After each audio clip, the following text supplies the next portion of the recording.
Hello and welcome to a new episode of the Game Informer Show. I'm your host, Ben Hansen, joined by Andrew Reiner. Hello. Sariel Vasquez. Hi. And Matt Miller. Also, hello. It's always good to have you, Miller. Thanks. We have a lot to unpack on this week's show. Finally, after all these teases, Destiny 2 is out. Matt Miller, I consider you a god. What is the equivalent of a god? Consider me a god? I do. In the Destiny universe, are there you got lords? problems, man. Who's a deity in the Destiny universe? The space dragon? The Traveler is sort of a god in the Destiny universe. You are our traveler throughout the office. Just smiling and hovering above cities. Okay. But we're also talking about Shadow of War, our new cover story, which you wrote. I went to that place. My gosh, we're going to talk all about it. Bring Shane here. And then we're going to bring Dan Tack in to talk about Monster Hunter Stories on 3DS and also give a rundown of the coolest stuff that him and Chase saw at PAX. And then after all that, the grand finale, Knack II with Andrew What you've Reiner. been waiting for. Knack II. Always the punchline, but is it more than a punchline this time? Stay tuned. Let's find out. Tease. After some great emails, then we're joined by Molly Carroll from a place called Chucklefish, a wonderful little studio over there in England. And it's just a weird trend where... United Kingdom, please. Oh, yeah, with all due respect. But Chucklefish just seems to be coming up more and more. They released Starbound, officially out of early access last year. Beloved little 2D space Terraria type experience for fans out there. Sold a gazillion. They then published games like Risk of Rain, maybe most importantly, published Stardew Valley. Now they're working on Wargroove, which is an Advanced Wars style game coming to Switch and other systems. They have a tease of an upcoming game which they describe as Harry Potter meets Stardew Valley, which the internet is already salivating over. So they're an interesting studio, a developer that's getting into publishing and helping out fellow indies. So we talked to Molly just about that push towards becoming a publisher, the challenges of that, and what the future and past of Chucklefish really looks like. They're on the ups. They really are. Yeah, it's an interesting time to talk to them. But for now, Destiny 2, we should preface this. You're writing the review. You've not written it yet. So these are early thoughts. How much have you played? What do you think so far? Well, I'm at level cap for what that's worth, which isn't much, to be fair. In Destiny, getting to the level cap is sort of the beginning of the grind through, the power loop, right? And now we can say in Destiny overall, in 1 and 2, that is the constant. Yeah, I think that they've changed some things about making the early part of the game more sensible and having there be a more even flow from that early part of the game as you're playing through the story and on through to the rest of the experience, which has been their push since Taken King. It's very much the message of we need to get more people into that juicy endgame content. Yeah, well, and I think they're approaching it in two different ways. They want more people into that endgame, or what juicy they sometimes call the cyclical game, right? But they also want to pull some of the fun stuff from that end game experience back into the core game, the stuff that people experience early on.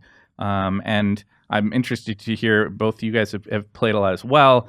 If you sense that, I certainly have things like there are exotics that show up very early on in the game, so you can get that experience of getting one of those really rare armor pieces or weapons as you're playing through the story, right? That not all of that stuff is pushed to the very end of the game, right? You get a little flavor of that early on, and can begin to understand the excitement of that. Whereas for the previous game, and even for the expansions of the previous game, a lot of those, a lot of the exotics and things like the exotics were set up just for the end game experience, and so you had all these people who were going crazy about collecting exotics, like Andy and I, right? Yeah. Who were really into the game and played a lot, and everybody else was like, I never got an exotic. What is that? What? Why do I even care about that, right? And so they've done things to pull some of that back into the core early hours, which is really smart. Yeah, Reiner, you seem to be tickled by this game so far. Oh my God, it's beautiful. Just visually, stunning. Yeah, the environment design, the lighting, the score, the music that goes over this. I know they lost their they lost one of their composers, right? But the other one's still there. Yeah, and wow. I mean, in terms of just setting the tone, it's remarkable. And their gunplay has always been among the best in the industry. So you combine all these things, it feels great, it sounds great, it looks great. I'm loving it so far. It's sad that last night I tried to play and I got the, hey, you've been rejected by the servers prompt again and again and again, and I wasn't able to ever start it. But still, I appreciate the hell out of the art, even getting up to that point. Just the menus are so gorgeous, and it has like a nice little touch where it shows, moments from the previous Destiny games that you've played, and it does a journey-esque thing where it lists everyone that you played that with. And I thought that was a little bit hokey when I saw that was a thing, but playing through it last night, surprisingly heartfelt. I'm like, oh yeah, I played that with that Dane guy that I used to play with. Oh, this is when I beat Dark Below with Miller, you know? Hey, remember when I tried to play with you? Yeah, it had that memory too of just me zipping away in my spaceship so I didn't have to I play saw he was in Ryder. orbit, so I jumped up behind him. My ship's behind him, and all of a sudden Hanson just disappeared. This is the worst thing that ever happened in So I Ryder's life. He texted him. brings it up constantly. It's a travesty. Yeah. But Suriel, what's the most interesting thing about the game so far that you've encountered? I think probably the biggest improvement that I've seen is just it feels a lot more expedite. Like the flow of it is a lot faster. So you don't have to go back to the tower every time, or you don't have to hit up like 2 loading screens between each activity. A lot of sort of, to speak to some of the end game stuff, a lot of it is a lot faster. You don't have to grind as much. Like when you get a cool new weapon, it's already all of its perks are already unlocked, so you don't have to like, all right, well now I'm gonna shoot this gun a lot so I can upgrade it. And just getting there, like Miller said, the story is a lot more cohesive, and there's a lot more environmental variety. A couple of set pieces that make it feel like less like, oh, I'm running around in an MMO space just shooting things until I get to the end point. There are specific areas where it's like, okay, this feels like something out of like an actual like shooter. Well, let's talk about that, because last time we talked about this game on the podcast, Ben Reeves was talking about his time with the campaign, and he compared it to Halo 3's campaign. And now that it's out, I'm wondering if you guys can kind of flesh that out. What do you think he was talking about with that comparison? I also found myself thinking a little bit about some of Bungie's earlier work as I played through, especially the latter half of this campaign.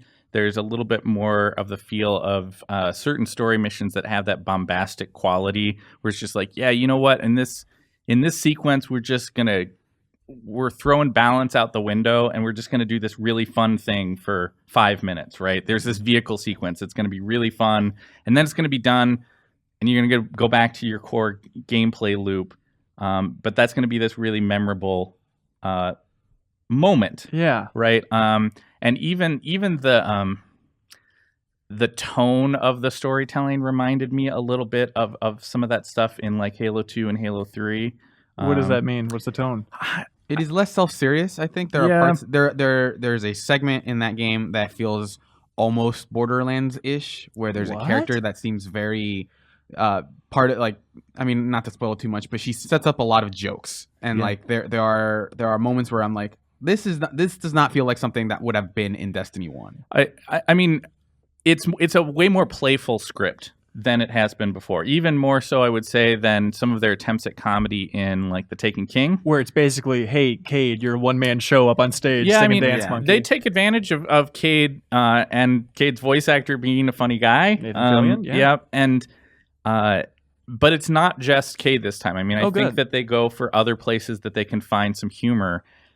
There's a balancing act there that isn't a matter of like good and bad. It's just some choices that have been made. I mean, I think that with that playfulness, there's a little bit less of the sort of mystique that characterized some of Destiny 1, which, to be fair, there were a lot of people who just didn't like that at all. Did you? I did like some of that stuff. I think at times it became too self-serious. And as the Destiny writers, I think, have used the term that Destiny 1 had a lot of people with very straight backs. Right. And there's less of that here, right? And so they're constantly trying to balance the fact that at its core, the Destiny universe is this sort of rich, optimistic view of this kind of distant fantasy future. That screams comedy, right? That inherently has a little bit of a kind of like thee and thou kind of quality to it, even though they don't use those kinds of words. Like a lot of you think back to the way they name everything, like right? Everything the is speaker nice. and everything the has darkness. And there's less of that here. And I think one other thing to point out is that it does a better job of sort of in Destiny 1, you were always coming, okay, why am I doing this? Where they do a much better job of attaching names to faces, of like when you have a quest giver, they are on the screen, they are animating more than they used to. Well, I mean, they even did that with Taken King, right? With the characters in the corner. But is this like actually way running more around than the that. environment? Yeah, for one, there's more cutscenes. Sometimes. Okay. And two, like even in the menus, you'll be constantly like going back to this one quest giver, and they'll feel like more of a character than they did before. And so what that does is I think it establishes, okay, when I'm hearing this voice, I can attach that back to that character. And so that lets them be a little bit more playful of just like setting up, like maybe not setting up, but like establishing context for some of the lighter stuff that they do later on. Yeah. So just a better story overall. Is that everyone's take here? Yeah, and it kind of feels like the first chapter. I know that's weird for you guys. No, I really think love you are the first one. absolutely right, actually. But it starts with a big disaster, the heroes having their back against the wall and then having to fight back against an evil that they define very well. Like, I think they did a good job of, for people that are going into Destiny for the first time in Destiny 2, that all this makes sense. There isn't all this lore that's carried over that you might not get. They do a good job of having someone talking you through certain things as you're walking to a new area, like, oh, these are these guys. You knew that from the first game, yet they give you that context very quickly. So I think they do a very good job of setting a new table for people to explore and be a part of. I think it is pretty straightforward in terms of sci-fi. I don't think there's a lot of mystery there or really clever things, but I think the worlds that they paint, that you explore, are more interesting than anything is going on with the Axis or the good guys. Right. I mean, Reiner speaking to one of the things that I think was a conscious choice that they made that does have a little bit of a loss connected to it, which is that the story makes more sense. There's a more consistent through line from beginning to end. There's a concrete villain that they establish really well, and then they follow through on that with the way that they conclude the game in a way that is, I thought, really awesome. It's a great ending. But there is less of that kind of like hard sci-fi mystery there, at least in what I've played so far. Yeah. And I think I can only speak for myself. There's a part of me that misses a little bit of that, but I understand the choice of why they're doing that. I mean, I think part of what went along with that was a lot of people having to scratch their heads and being like, what is going on? What is this stranger person? Why are they doing stuff? Who is she? Where did she go? I don't know. And you think maybe that can be like relegated then to item descriptions, and then maybe, with all due affection, the Destiny nerds can get something out of just like some creepier, more subtle endgame. I don't know content. if they're going to go for that though. I don't know that's either. That's the big question. I don't know if they're trying to keep it really simple in kind of that Star Wars context where maybe they could build off backstories eventually, but it seems like everything that's in the game now is very straightforward. Right. Huh. I think they did make, like Miller said, a conscious effort to sort of fill in gaps with personality, whereas Destiny 1 felt like it had a lot of open spaces for like, you're just out here kind of like in space, and there was sort of like Miller said, like a mystique to that where you could sort of inject some of like your own interpretation into what was going, not like from a story bent. Like the Queen and her brother, right? Like those were characters that always had a certain like what's going on there? What is their relationship? She's one that sits in a chair, right? Right. Okay. Like what is happening there? And as much as that was a frustrating thing because it was kind of confusing and not super clear, it was also it also had a kind of grandness to it, a grandeur to it that allowed you to sort of be like be imaginative and like like filling in these spaces. And like I know that's kind of like sounds like a bit of a cop out. I was like, they didn't really put much here, but it does feel different to have this game be so in your face of like, here is the tone we are establishing. It's so weird to criticize Destiny for being so straightforward and clear. I never thought we'd reach that day. I don't think that's a criticism. It's not. No, I think that universally change. Right. Yeah. It is a good. I think making it more sort of like straightforward story, I think, is a good thing. But we are. I think it is more about like it feels different. Yeah. In a way that I'm not bad, but different. So it feels different. It's focused, Miller, but as again, I cannot stress this enough for viewers. Miller is a lore fanatic with Destiny. You know more. You are in the top 1% of knowledge of Destiny, and I know you're humble, but I'm going to insist that that's true. Does it advance the larger picture at all, or is it just a focused little story of, hey, here's this one bad cabal, all right, put a bullet in his head, move on? This Reiner used the phrase that this game feels like the beginning of the story, and I want to come back to that to answer your question.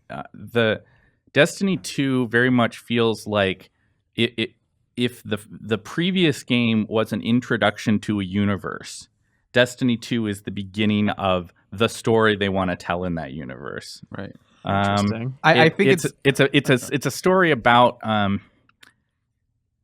Luke Smith, for instance, made a big deal about the fact that they did not use the word the darkness in this game at all. It's creative director, by the way. But yeah. And they don't, right? Even when you die, or like when you go into those areas, exactly. That now says that your light fades away. So the darkness is entirely the darkness is largely absent from this game because thematically this is a game about light. From the moment you turn on the first menu screen and it's bright white, this is a game about what is light, what does it mean to be a guardian, and what is light both as a physical thing, like in how it manifests in the world and what you can do with it, but what does it mean sort of philosophically, right? What does it mean to like as a sci-fi concept, what does the light represent thematically about our world, right? Like, and it's about hope. It's about things that you cling to and self-sacrifice and a willingness to do the right thing. They circle back to these very basic concepts, sometimes explicitly through the script, where the ghost will say something like, "There've got to be other guardians like us who are just trying to do the right thing," right? And it's just almost kind of a throwaway line, but it speaks to what this game is supposed to be about. So that I'm very, very, very confident I can say that Destiny 3 will be about the darkness. Yeah. Oh, that'll be like The Empire Strikes Back, right? Yeah. Like if that's their middle chapter. I mean, it's weird to say that the third one would be the second chapter, but that's really what it feels like they're setting up. With Destiny 1's development and some reboots along the way. Maybe it's just like now we have our sure footing. But it's weird that you guys say this is the optimistic one because I've only played the beta. In that campaign, it's like, hey, the tower's crumbling down, the city's on fire, you've lost everything. It ends with something very, very bad. I don't want to spoil what happens next. It's a very cool moment after the beta. Like the next sequence going down a hill is very cool. Okay. But yeah, it establishes all the things Miller just talked about with light and that being kind of the driving force in this story. And I think they do a really good job of setting that as kind of the primary. It's almost a MacGuffin in a way, like kind of what you're seeking out at the beginning, but it really works. I think it clicks with what they're trying to say here. Story aside, how's the rest of the features in this game? Have you had time to check out multiplayer, strikes, everything's feeling okay? Yeah, I mean, I think we're all working through it in different paths, right? That's the part of the joy of that game is that everybody sort of plays through the experience of the story at some point, but then you divert into the things that are interesting to you. I think, Surreal, you probably finished the story really fast. You finished before I did. And I think I was diverting maybe a little bit more into some of the Crucible stuff early on. And I still haven't done a lot of the Strike stuff yet, which I'm excited to dig into here in the next couple of days. There's an abundance of content to begin exploring once you finish the story. Yeah. And there's also...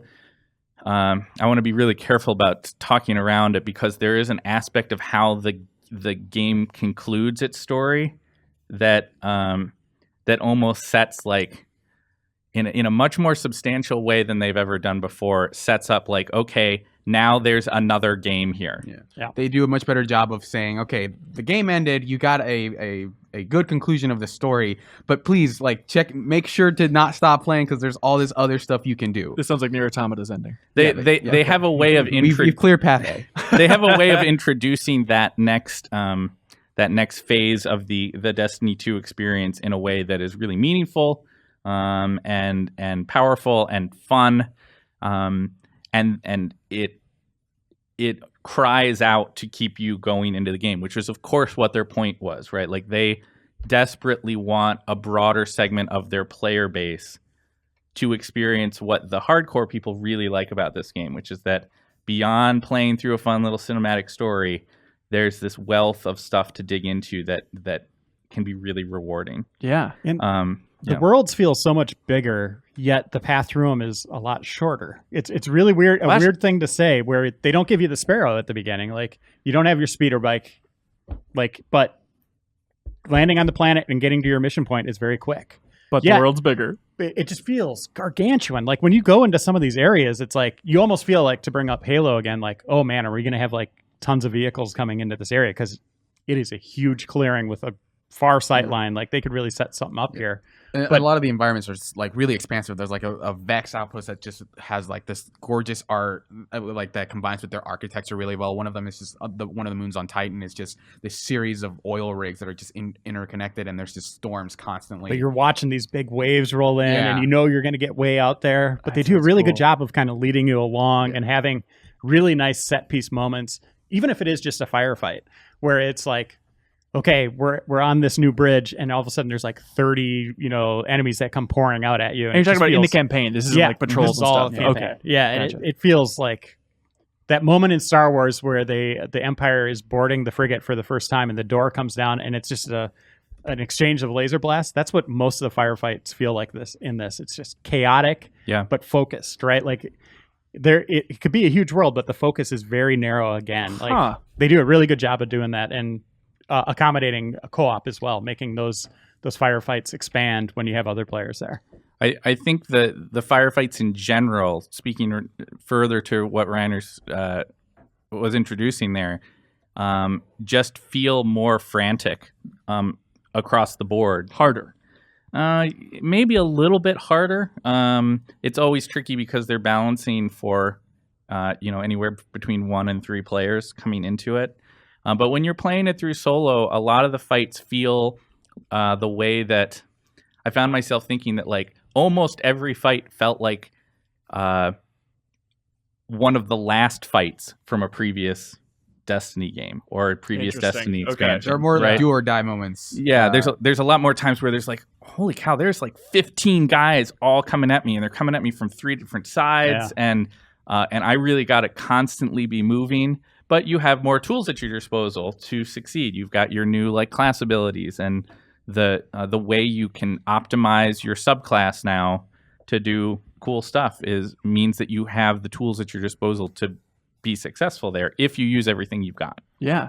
One of the things I will say is that there are new enemies, but it feels like the encounter designs is different, but sort of the enemies you're fighting still feel similar. Like there are snipers, there are people with shields, even though like, there's no new races or anything, right? Right. There's some new enemies. Like there's a Cabal enemy with like a huge sort of like shield that is more circular, but it has a weak point, so you just shoot. Even the that though is a variation. Yeah, right. Of an old Alien dogs, though, I remember from the just a beta. couple. And like the missions don't like what you are actually doing in the missions doesn't feel like super different. There's Miller didn't encounter this, but there's one mission where enemies had shields that I couldn't shoot through, like no matter what, with like they had silver shields that I couldn't do anything about. And so there's a trick to beating them. Then you have to engage in something specific to get these enemies to make them vulnerable, which feels like something like I don't want to say like raid encounter-ish, but it feels very different from what we've done before. But that's really the only exception to, hey, there are guys coming at you and like you shoot them. Like there's not like that big of a variety in terms of that. But I because of the encounter, like they changed up the way they approach you and some of the environments. It did feel sort of like new. Yeah. I think one of the things that I am still very curious about, I mean, we're all pretty effusive about this game after the first couple days because it does a lot of things right. The thing I'm reserving judgment about a little bit until I play more is the actual progression loop, and in particular how some of that stuff ties together with consumables, which seems like a weird thing to have to bring up. Except it right now is one of the notable problems that I see in the game, and how it ties together with the end game loop is going to be really interesting. What to type me. of consumables are we talking about? Well, so they have a this new microtransaction model, which is as aggressive as they have been with that stuff in any of the installments. And that towards is the end of Destiny 1, they kind of ramped it up a bit. Yeah. they moved in that direction, and they've continued to move in that direction. And right now, if I have to make a call about how I feel about it, it's that it makes me kind of sad. Yeah. It feels like they have acquiesced to needs to bring in more money there in a way that feels like it's hurt the game design. Most specifically in consumable shaders and mods, which sounds like a really just bad idea to me. And I really worry about how it's going to affect a lot of what I had fun with in Destiny 1. Mm-hmm. In the long term was kind of about like, I mean, for lack of a better way of describing it, the dress-up game, right? Like playing with your doll. They call them dolls at Bungie. Yeah, I mean, playing with your doll in the late game and being able to be like, okay, I have this awesome shader that I got 3 months ago, and I'm going to put this on and see what it looks like with this new armor set. Everything now related to that is a consumable thing. And most of them come through the packs that you get through the microtransactions. Now, you do earn, and this is part of what I was going to say that I'm not ready to pass judgment on it yet. You do earn once you hit level 20, each time you level again, right? They've always had that you continue leveling and you'd get some sort of minor reward, motes of light or whatever. Yeah. Sort of like an Overwatch loot box system where when you level up, you get a chest, but you can also just buy those chests. Right. So now you get those bright engrams, they are called, by leveling, right? Yeah. But you get one every level, and it takes a good while. It takes probably for a lot of people, it'd be like an evening of play that you would get one of these things. And maybe that is generous enough that it'll feel okay. But even if it does, I think their actual mechanic for putting on those shaders and using these consumable mods doesn't help the game any. I think it makes the game worse now. It's not necessarily pay to win in terms of gameplay, but they're really stripping the fun and the thrill out of just customization aesthetically.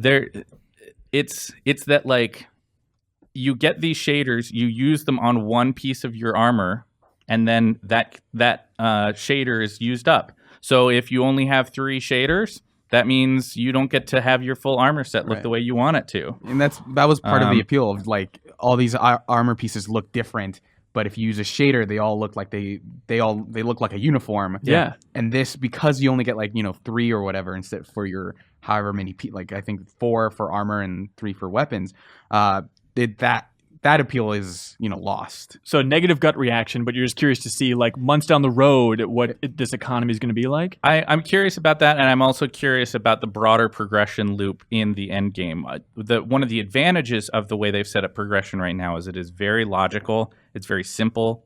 Honestly, it doesn't even bear explanation. It's so straightforward. Previously in Destiny, there was always these conversations where, like, you would come up to me when you hadn't played in a while and be like, okay, so what do I need to do so I can level up my light? When I had 45 minutes to kill. Yeah. Okay, how do I... I'm probably just not going to play Destiny. Like that, right? More or less, yeah. Okay, so now it's very much like you play, you get better. Like, if you have your character and they get rewards, it doesn't matter what you're wearing. New stuff decrypts that will improve your character. And go do something. It all funnels up into the same sort of loop, and you'll get something out of whatever you end up doing. Right. So it's all very logical, and I, on the surface, I really like the system. I am very curious though if it has the longer life that it needs. And that's not. I'm not criticizing it. I'm just saying I don't know yet. Yeah. I think sometimes with simplicity, there's a danger of oversimplification, right? Where something just becomes like, well, all right, well, I just did that, and now I'm as good as I can make my character be, and now it's done, and I don't have anything else to do. So I guess I'll go play a different game. And that's not good either. So I'm hopeful that now that I'm beginning to explore some of that cyclical game that happens after the story concludes, that there'll be some meat on that bone. Yeah. And so get ready to chew on that bone with Miller's review, which is going to be coming out whenever Miller puts in another 300 hours into Destiny 2. It's going to be a little while yet. The raid's still not out, and we want to play the raid. That's next week, you're going to wait for that? Yeah. That's next week? It is next week. Exciting. And, I think with a game like Destiny, it is important that we spend some time not just with a single character, but with the other characters, because there is so much about, because these characters are playing against each other in a competitive experience. It's important. The balance question is a really important one to discuss and evaluate. So it's going to be a little bit yet, but... So like December 1st, come back to GameInformer.com. You'll read one of the most thoughtful reviews possible. But it won't be December 1st either. So I think... And in the meantime, Suriel and Reiner and some of the other guys have been doing lots of cool stuff on the site that you can see talking about Destiny 2. Yeah, we did a live stream showing off the microtransactions if you're curious about exactly what that looks like in game. Suriel's showing off some of the end game stuff. We have a video up, all that fun jazz. Yeah, for me, I think it's one of the best games of the year so far. Oh, wow. Okay. It's in that discussion. So, oh, okay. Jesus. All right. Yeah, I mean, it really is. I know we're getting into the nitty gritty and kind of losing that bigger focus, but it is really like well done, well-made game. They thought about how to make every aspect of the game better outside of maybe the microtransactions. We'll see, but almost everything.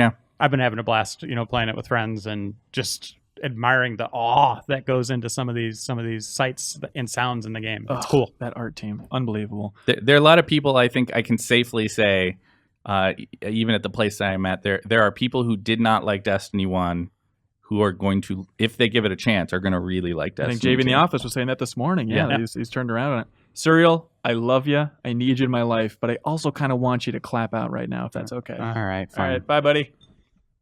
Brian Shea, welcome to the Informer Show. Hey, sir. Thanks.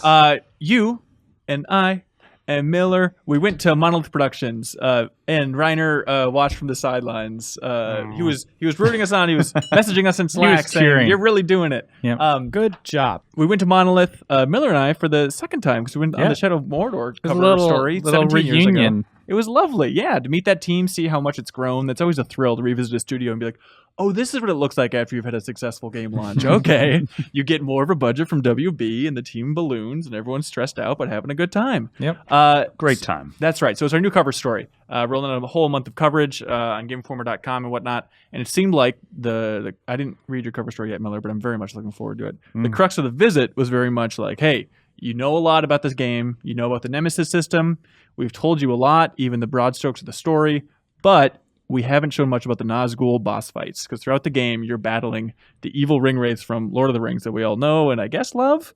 The coolest characters Well, we kind of know, right? Mm-hmm. Well, this is the thing. And Miller, I'm curious if you can help us out on this front, because on last time we talked about this game on the podcast, I remember your overall message was, look, they're crapping on Tolkien's grave, but I think those are my exact words. Yeah. But have at it. It's a video game. You got to have fun. Yeah. That seemed to be the message. And now we're learning that Monolith has given backstories and connected lines in Tolkien's universe to create backstories for these Nazgul.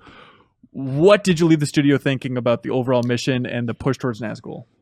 I think that Shadow of War looks like it's going to be an amazing game. And that is the biggest takeaway before we get lost in the weeds about Tolkien lore and all that kind of stuff. The game itself, what Brian and I both played, looks like it advances in all the ways that you would want it to. What was good about the first game, Shadow of Mordor, and has some new things about it that weren't part of that previous game. Almost all of which, or at least all of the stuff that I saw, was really good. Right, like they were smart additions, interesting new things to the experience. The game feels. I mean, one of the takeaways that we'll talk about is the ring wraiths, as you said. The other big takeaway from that trip of playing a near final version of this game is that this game is really big. Yeah, the scope of what they're doing, from the progression system for Talion to the literal size of the game world and all the different regions you're going to the number of missions you're going to have to explore, to how big their story is and how many cinematics they have and how many characters they flesh out. Everything is just really, really large in scope. Yeah. It's been, 2014 Shadow of Mordor came out. And I enjoyed the game thoroughly when I played it, but I hadn't really thought of it much since. And it was the biggest impact, I think, on the trip was raiding a fortress, watching Miller fight our Pratu, I believe his name was. He's friends with C-3PO. Yeah, they're dear That friends. guy. But it was just a good, overwhelming reminder of like, oh, that's right. This is why this game is fun. Just these battles incorporating the Nemesis system that can take forever, and it's just exhausting. You think, how can I ever kill this guy? He just won't go away, and wave after wave of his little minions come and fight me. And it's just this overwhelming, such a unique experience in the gaming industry to have a fight that goes on for so long, and then finally Miller conquered the fortress and the world was saved. I mean, I think one of the things that's interesting about that game, I was sitting beside the creative director of the game as I played through a lengthy demo of this thing. And it struck me how much fun that game is to play with somebody sitting with you, that you could just it's not a 2-player game, but even if you were just trading the controller back and forth, there's so many emergent moments that happen in that game. And they've doubled, that was an aspect of Shadow of Mordor that was cool, but they've doubled down on that here. And they're just things that made me laugh because they were so crazy what was happening on screen. Moments where I was like, okay, I think I finally got a handle on this battle. I'm going to take this point. I just killed this big orc, and all of a sudden one of my allied orcs breaks out and is like, "You just killed my blood brother. I'm going to kill you now." And I'm like, "What? I needed you. Don't do this to me." And the entire tide of the battle shifts, right? Yeah. Like this huge conflict, this massive castle where there's drakes flying overhead and there's trolls climbing over the wall, and I'm right in the center of it. And I thought I had a handle on it, and then all of a sudden it goes horribly wrong, and I'm back on my heels again. Yeah, I love those moments too where you're talking to the creative director right next to you, Michael the plotter, and you'd be like, "What's happening here?" And he'd be squinting at the screen, and he's like, I don't know. Like the game has run amok, and there's logic underpinning it, but it is just the chaos of a battle, but not in a bad way. Barely controlled chaos. Yes. Yeah. Yes. So I had a moment like that, but it was kind of the opposite, where the tide of battle turned in my favor because of one of these weird, like seemingly random, but obviously logical moments. So I was taken down by one of these like super high level orcs that I was fighting. I was. You died. The thing is when you Very die, Brian Shea. when you fall in this game, you have a last chance. Like you can try to do one last shot, and if you kill the guy, you get to stand back up and keep fighting. But this guy had a what was it, like a no chance or no chance. Yeah, he has a modifier on this orc that took me down where you don't get that. He just kills you. Beautiful. And I'm like, great, I just failed this thing after I did all this preparation. But then out of nowhere, one of my allies comes in and decapitates the guy right before he kills me. Really? Like in the cutscene where he's like, where the guy's like raising his sword up, ready to like take my head off. Yeah. And out of nowhere, one of my allies that I dominated came in the middle and just like cut his head off, and he's like, "I've got your back, brother." And I'm like, "Yes, that's awesome. This is amazing." That is the beauty of Shadow of War, still intact and even built upon from Shadow of Mordor. And then I remember towards the end of the play session, after running around in the Nemesis system, just going nuts. Then we're going to fight the Nazgul boss fight. And I remember the plotter even said, like, "Boy, those Nazgul are going to be underwhelming after this battle." Well, so the ring wraiths are a conscious effort on their part, on the part of Monolith, to inject more classical boss fights into the equation, right? I think it remains to be seen whether, in the full playthrough experience, how that all fits in. Yeah. Right? We were playing them sort of in isolation, right? Where we were like, okay, well, this is right before this Nazgul fight. And you go in and you're like, what's the context here? Why am I fighting these guys? Wow, this is hard. It was hard. There's one of them that's really hard. Helm Hammerhand was a son of a gun. And it's hard to know. It's difficult to know whether that was it's not really that difficult if you'd played the thing that was before it that laid the groundwork. And for you're still fine tuning it and all that. Yeah. But the ring wraiths themselves are they have more discrete mechanics that are separate from the Nemesis system, right? You go into those battles and they have a thing that they're going to do, and there's a little loop of special attacks that they have that nobody else in the game world really has. Yeah, and you're fighting in one of them alongside Eltariel, who's an elf. Help me out. Yeah, she's an elven assassin. Yeah, and she can make like a little bubble shield and stuff. So they're trying to build out a lot of little unique ways to fight in those boss encounters. If you want to see one of them, by the way, we posted one online yesterday. It's in our coverage up for Shadow of War. You can see what the boss fight against Helm Hammerhand looks like. Boy, Reiner, it's intense. His name is Helm Hammerhand. That's a pretty good name. That's from Tolkien himself. It is. So you started the conversation by trying to bait me into talking crap about Monolith's approach to story. Not talking crap. It's worth talking about. It is worth talking about. Okay, it's weird. It's weird, and here's my take on it. Everybody's entitled to their own opinion. There's going to be people who don't like this game because it takes some liberties. I think for me,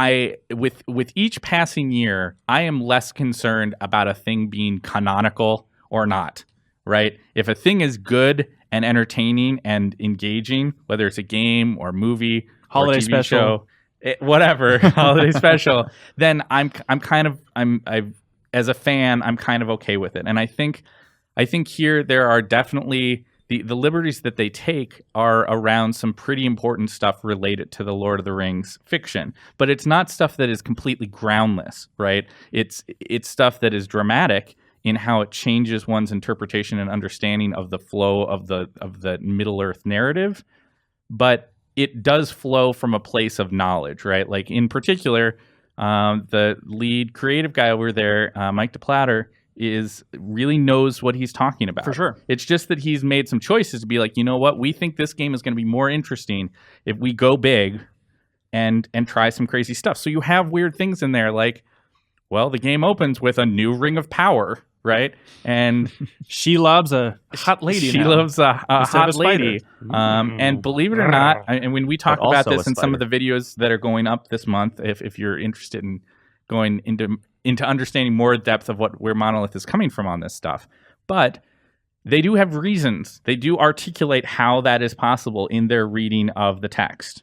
It isn't just like we're having a new ring because we want a new ring. They want to explore issues of domination and what power means within the Middle Earth universe and that kind of stuff, and in ways that are interesting. There's always situations though where it's like, we wanted our drakes to breathe fire. Yes, we know it doesn't make sense with the fell beast and that they don't breathe fire, but we wanted some drakes, and we're going to put them in, and you can ride them, Yeah. right? Because that's really cool, right? And I think that in most of the cases in this game, if you can let go a little bit of that sense that things are maybe a little bit more violent and a little bit more bombastic than an original read of Tolkien would allow for, let go of that and just kind of enjoy the game for what it is. I think it's going to be a more fun experience. But just to give people, even from the outside perspective, if they don't know everything about Lord of the Rings, there's an easy analogy or easy example of like how they're changing things up. There are a couple times on this trip, by the way, Reiner, where Miller kind of felt like Alan Grant in that Jurassic Park dinner scene where they're explaining like, look, you looked at what others had done and you took the next step. And then Miller's like, look, everybody, dinosaurs and man separated by 65 million years. Are you sure you know what you're doing here? For example, in Lord of the Rings, the first big battle sequence Lord of the Rings where Isildur, help me out, Miller. Yeah. Right. He cuts off Sauron's hand. The ring goes flying. Yep. That guy in Monolith's version now has been turned into one of the ring wraiths, Yes. which seems like a huge deal. It is a huge deal. And it's a perfect example of what I was just talking about, right? Like, this isn't a blink and you'll miss it kind of a thing. Right. This is a fundamental reworking of one of the core moments and historical characters within this fiction, right? Isildur takes the One Ring. He is corrupted by it. His own lust for power or his own inability to resist the domination of the ring leads to his downfall. The ring is lost. Isildur's body is never found. But in Monolith's version, Isildur's body is found. It's brought back to Sauron.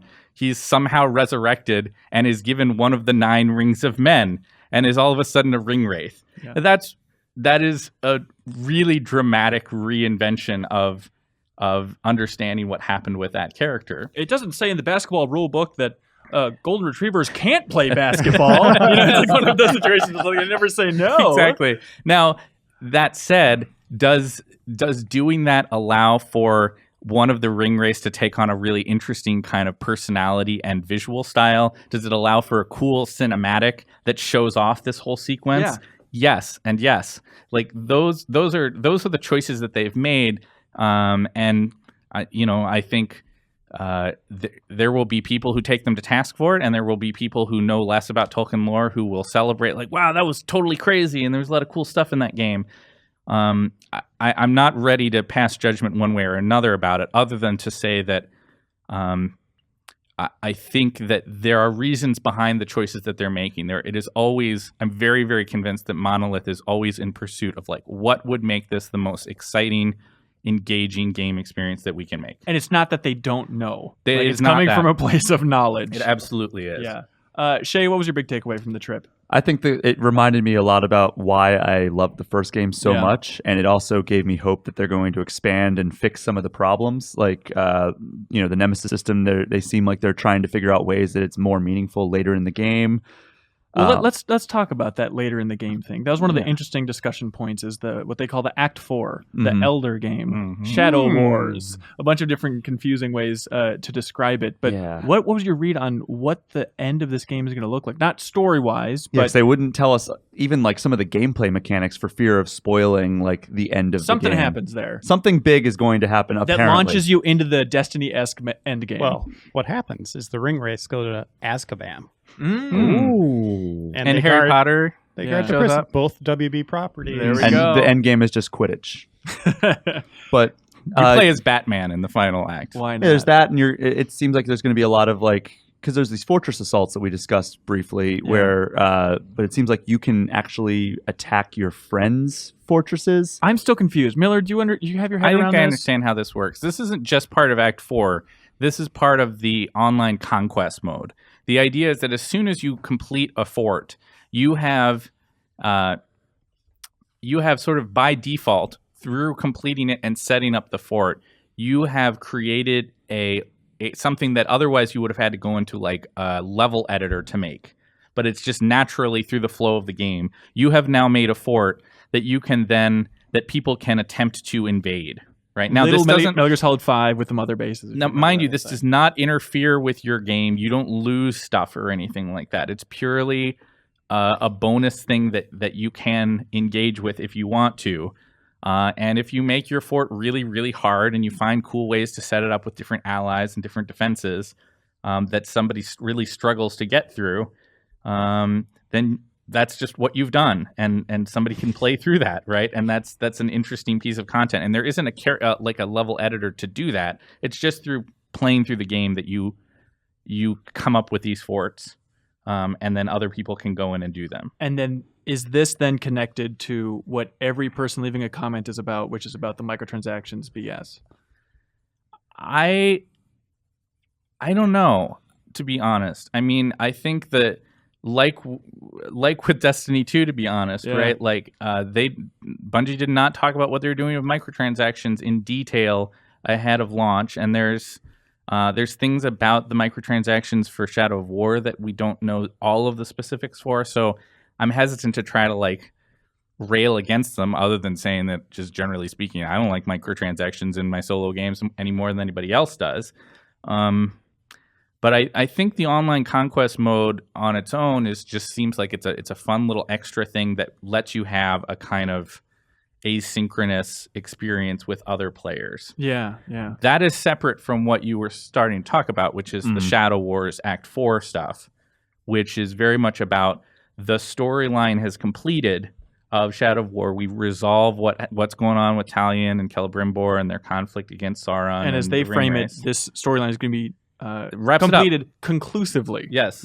And it leads up to the Lord of the Rings. So they said. that's what Act 4 does. Yeah. Right, is that when that story ends at the end of the Act 3 of the campaign, the post-campaign Act 4 is about connecting the narrative to the beginning of the Lord of the Rings. And they're ambiguous about exactly how that works. But okay, I didn't take that away. That's separate from the online conquest. I think you can still engage with the online conquest stuff during that time. Yeah, it seems like that's going to be one of like the things that you do during that time. Like this, obviously, like the main story is concluded, and then it's like you play like the post game stuff that leads up to the Lord of the Rings, and then you can also continue to bolster all your fortresses and engage with your friends' fortresses.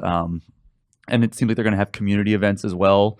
Like, you know, hey, here's the number one community fortress, and you can try to invade that and get like bonus items and stuff. Yeah. And then like, oh, well, here's a bunch of fire guys that you have to fight.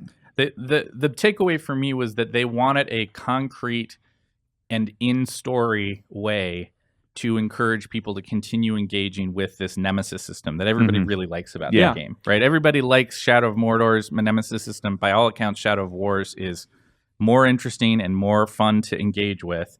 And after you finish the story, if you want to, there'll be these new pieces of content, some of which haven't been fully detailed yet about exactly what's going to be going on there, that both continue some narrative threads, but also let you more importantly, they let you keep doing stuff in that Nemesis system. I don't know anything, both about Lord of the Rings Or life. or what happens into this game. But is there a universe where Talion does not become a Nazgul by the end of this game? I think there's a lot of different things that could happen at the end of this game, but I will say that I will be disappointed with all the things that they are changing and all the things that they are dealing with within the fiction that we already spoke about. Very, very core to Tolkien's fiction in a way that I don't think you can just brush past is the idea that power and domination ultimately lead you down a corrupt path. And that seems, we saw the beginning of the game, throughout the entire experience, since they were hitting those beats hard of like Celebrimbor, I'm sorry, help me, Celebrimbor. He's like, oh, we can, this time it's perfect. This time we can control all of them. They're just orcs. There's no consequences to this. This will be perfect. And if they don't, if they follow through on that in a way that's like, yeah, Celebrimbor was right. He made the perfect ring and he beat Sauron. Like, I will be infuriated. I straight up will. End credit songs. Been a long time to the rock and roll. Like, that will be so, like, I think I don't care so much about the specifics of like how you're changing the canonical storytelling or whatever, but core to what Tolkien was talking about was the power of like, you know, you've got these meek little hobbits who do things that mighty powerful warriors can't do, right? Yeah. Because they resist the lure of domination and power, right? If Talion and Celebrimbor's quest doesn't end in a recognition of the dangers of that corruption in some way, You're gonna check your controller. I'm just gonna be like, what are you guys doing, man? Like, this is silly, right? Like, you completely missed the point of what Lord of the Rings is about. Yeah. And like you said, like they've been hitting that so hard, like in all the things that they showed us, like with the cutscenes, with the dialogue, like it has to be heading in that direction. I would hope that I really think that they will recognize that. As to whether he is a ring wraith at the end or not, or whether like one of, you know, maybe they're in conflict with one another. That would be amazing. There's lots of stuff that they can do that would follow through on those themes in a way that feels appropriate and in keeping with Tolkien's original vision of Middle Earth. But I don't know. We'll see how it all shakes out. I mean, they have said that this concludes Talion and Celebrimbor's story, but isn't it weird that with the second game, that's the way they're framing it? I don't know. I was honestly disappointed when I played Middle Earth: Shadow of Mordor that didn't complete Talion's story back in the day. I mean, now I think that there's justification for it with Shadow of War, but well, they even said that they cut Nazgul from the last game and expanded it fully into the sequel here. Yes, they did. I mean, I think it's fairly well known at this point that the latter parts of Shadow of Mordor were a little bit abbreviated for like reasons that like, well, we just had to finish the game. Yeah. And we couldn't do everything we wanted to. And Shadow of War finishes out and expands upon that second act or the second arc of Talion's story, right? But I don't know.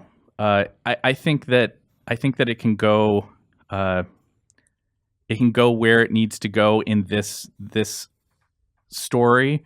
And if Monolith or Warner Brothers wants to do another Lord of the Rings game and continue doing this Nemesis system thing, I think there's other places you can go. There's other characters you can play with and get away from yet again going through Mordor and conquering some orcs. Middle Earth : is a good recipe for a broad category of games. You know what I mean? But I could see them moving on to like DC after this, right? Like, you think so many properties over there at WB. Like, I want a Batman game with Nemesis so bad.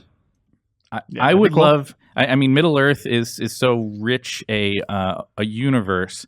There are some challenges related to license issues around some of the old content, the stuff that's like part of the Silmarillion and everything, right? Right. So, but ignoring that and pretending that like license issues don't have to play into these sorts of decisions, there's lots of fun stuff in the background fiction of Middle Earth that you could do another Middle Earth game and tell the story of like Beren and Luthien or that time that you informed me about where Sauron was a giant cat roaming the earth. Lord of the Cats, he was known. Kind of some crazy stuff in early drafts of that fiction. It's amazing how much you learn going on a Lord of the Rings focused trip with Matt Miller and Michael LaPlata, also an expert with Lord of the Rings at this point, and those two going back and forth talking about just the realms of deities within Lord of the Rings. Like, what? Gandalf isn't just a old wizard. He was just a god that inhabited the form of an old man.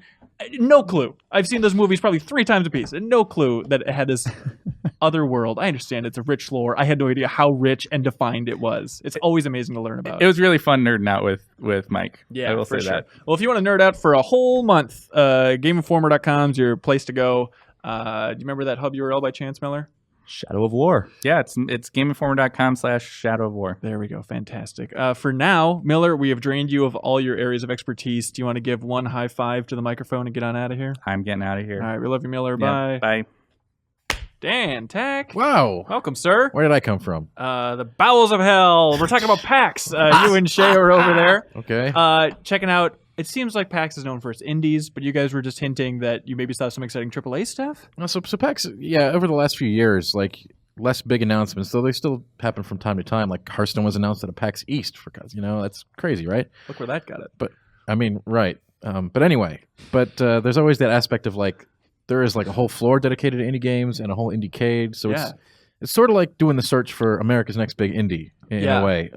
Like Darkest Dungeon, we discovered that on the floor there. Like, it used to be just a bunch of like hawkers, being like, please play our Steam Early Access title. But now it's way, it used to be like walking around a carnival, like, hey, come on up and win a prize and play our indie game that will never come out. It's just, it's more refined, and the stuff there is generally better quality than we saw 5 years ago.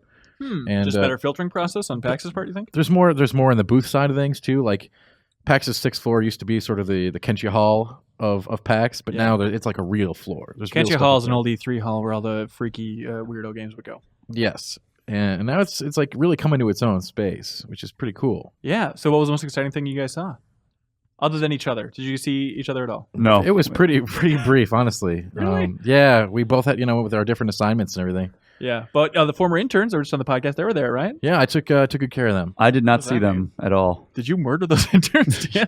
You No, won't I- hear from them no more. Took care of them. I got them a lot of introduced them to a lot of people, took them to some cool things, and I'm sure they're very happy with that. I'm sure they'll forever be in my debt. That's the idea. Good Lord. All right, most exciting thing you saw. What do you got? Most exciting. Yeah, the thing that you left going. I guess it was a weird game by Digital Extremes. The Warframe. Warframe, okay. folks. And this is a game called Survived By that was announced at PAX, sort of like the day before, something like Tack that. would not stop texting me about this game. That art Survive style by? is super cool. Right. So this is a game. It's really bizarre. That's why Please, probably I'm why I'm ready. intrigued. Okay. It is a up to 100 people roguelike MMORPG bullet hell. Everyone's firing their own bullets. Yeah. Wait a sec. It's I'm on, it's into on this. Switch. No, it's Why call it an MMO? Because it's up to 100 people. And you Well, level it's you both level Player unknown. you level MMO? up, you get new weapons, you craft. There's permadeath, but you are survived by, hence the title. Ooh. You're next in the ancestry line, which you work up. And so you do keep some sort of meta progression going on through your characters. Oh, that actually is less interesting. I thought it would be more interesting if it was just like a world filled with bullets and you're the last one surviving lives. No, this is not against each other. This is PvE.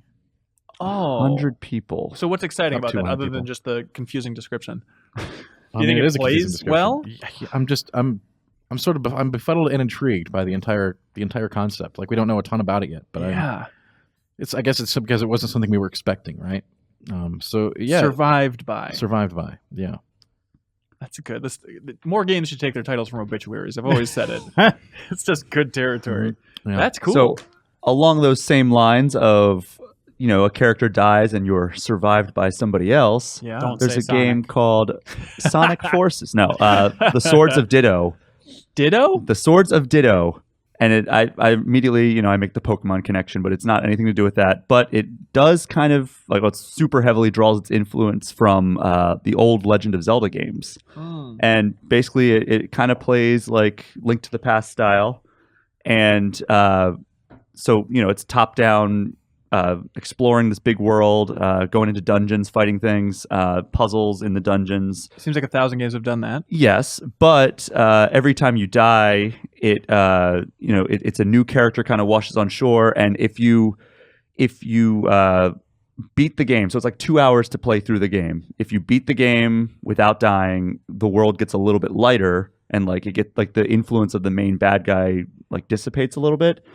But if you die at all during the course of this 2 to 3 hour campaign, the world gets a little bit more darker, and the Ganon figure pretty much gets more control over the world. And Doesn't it seem like that difficulty curve should be the opposite of that?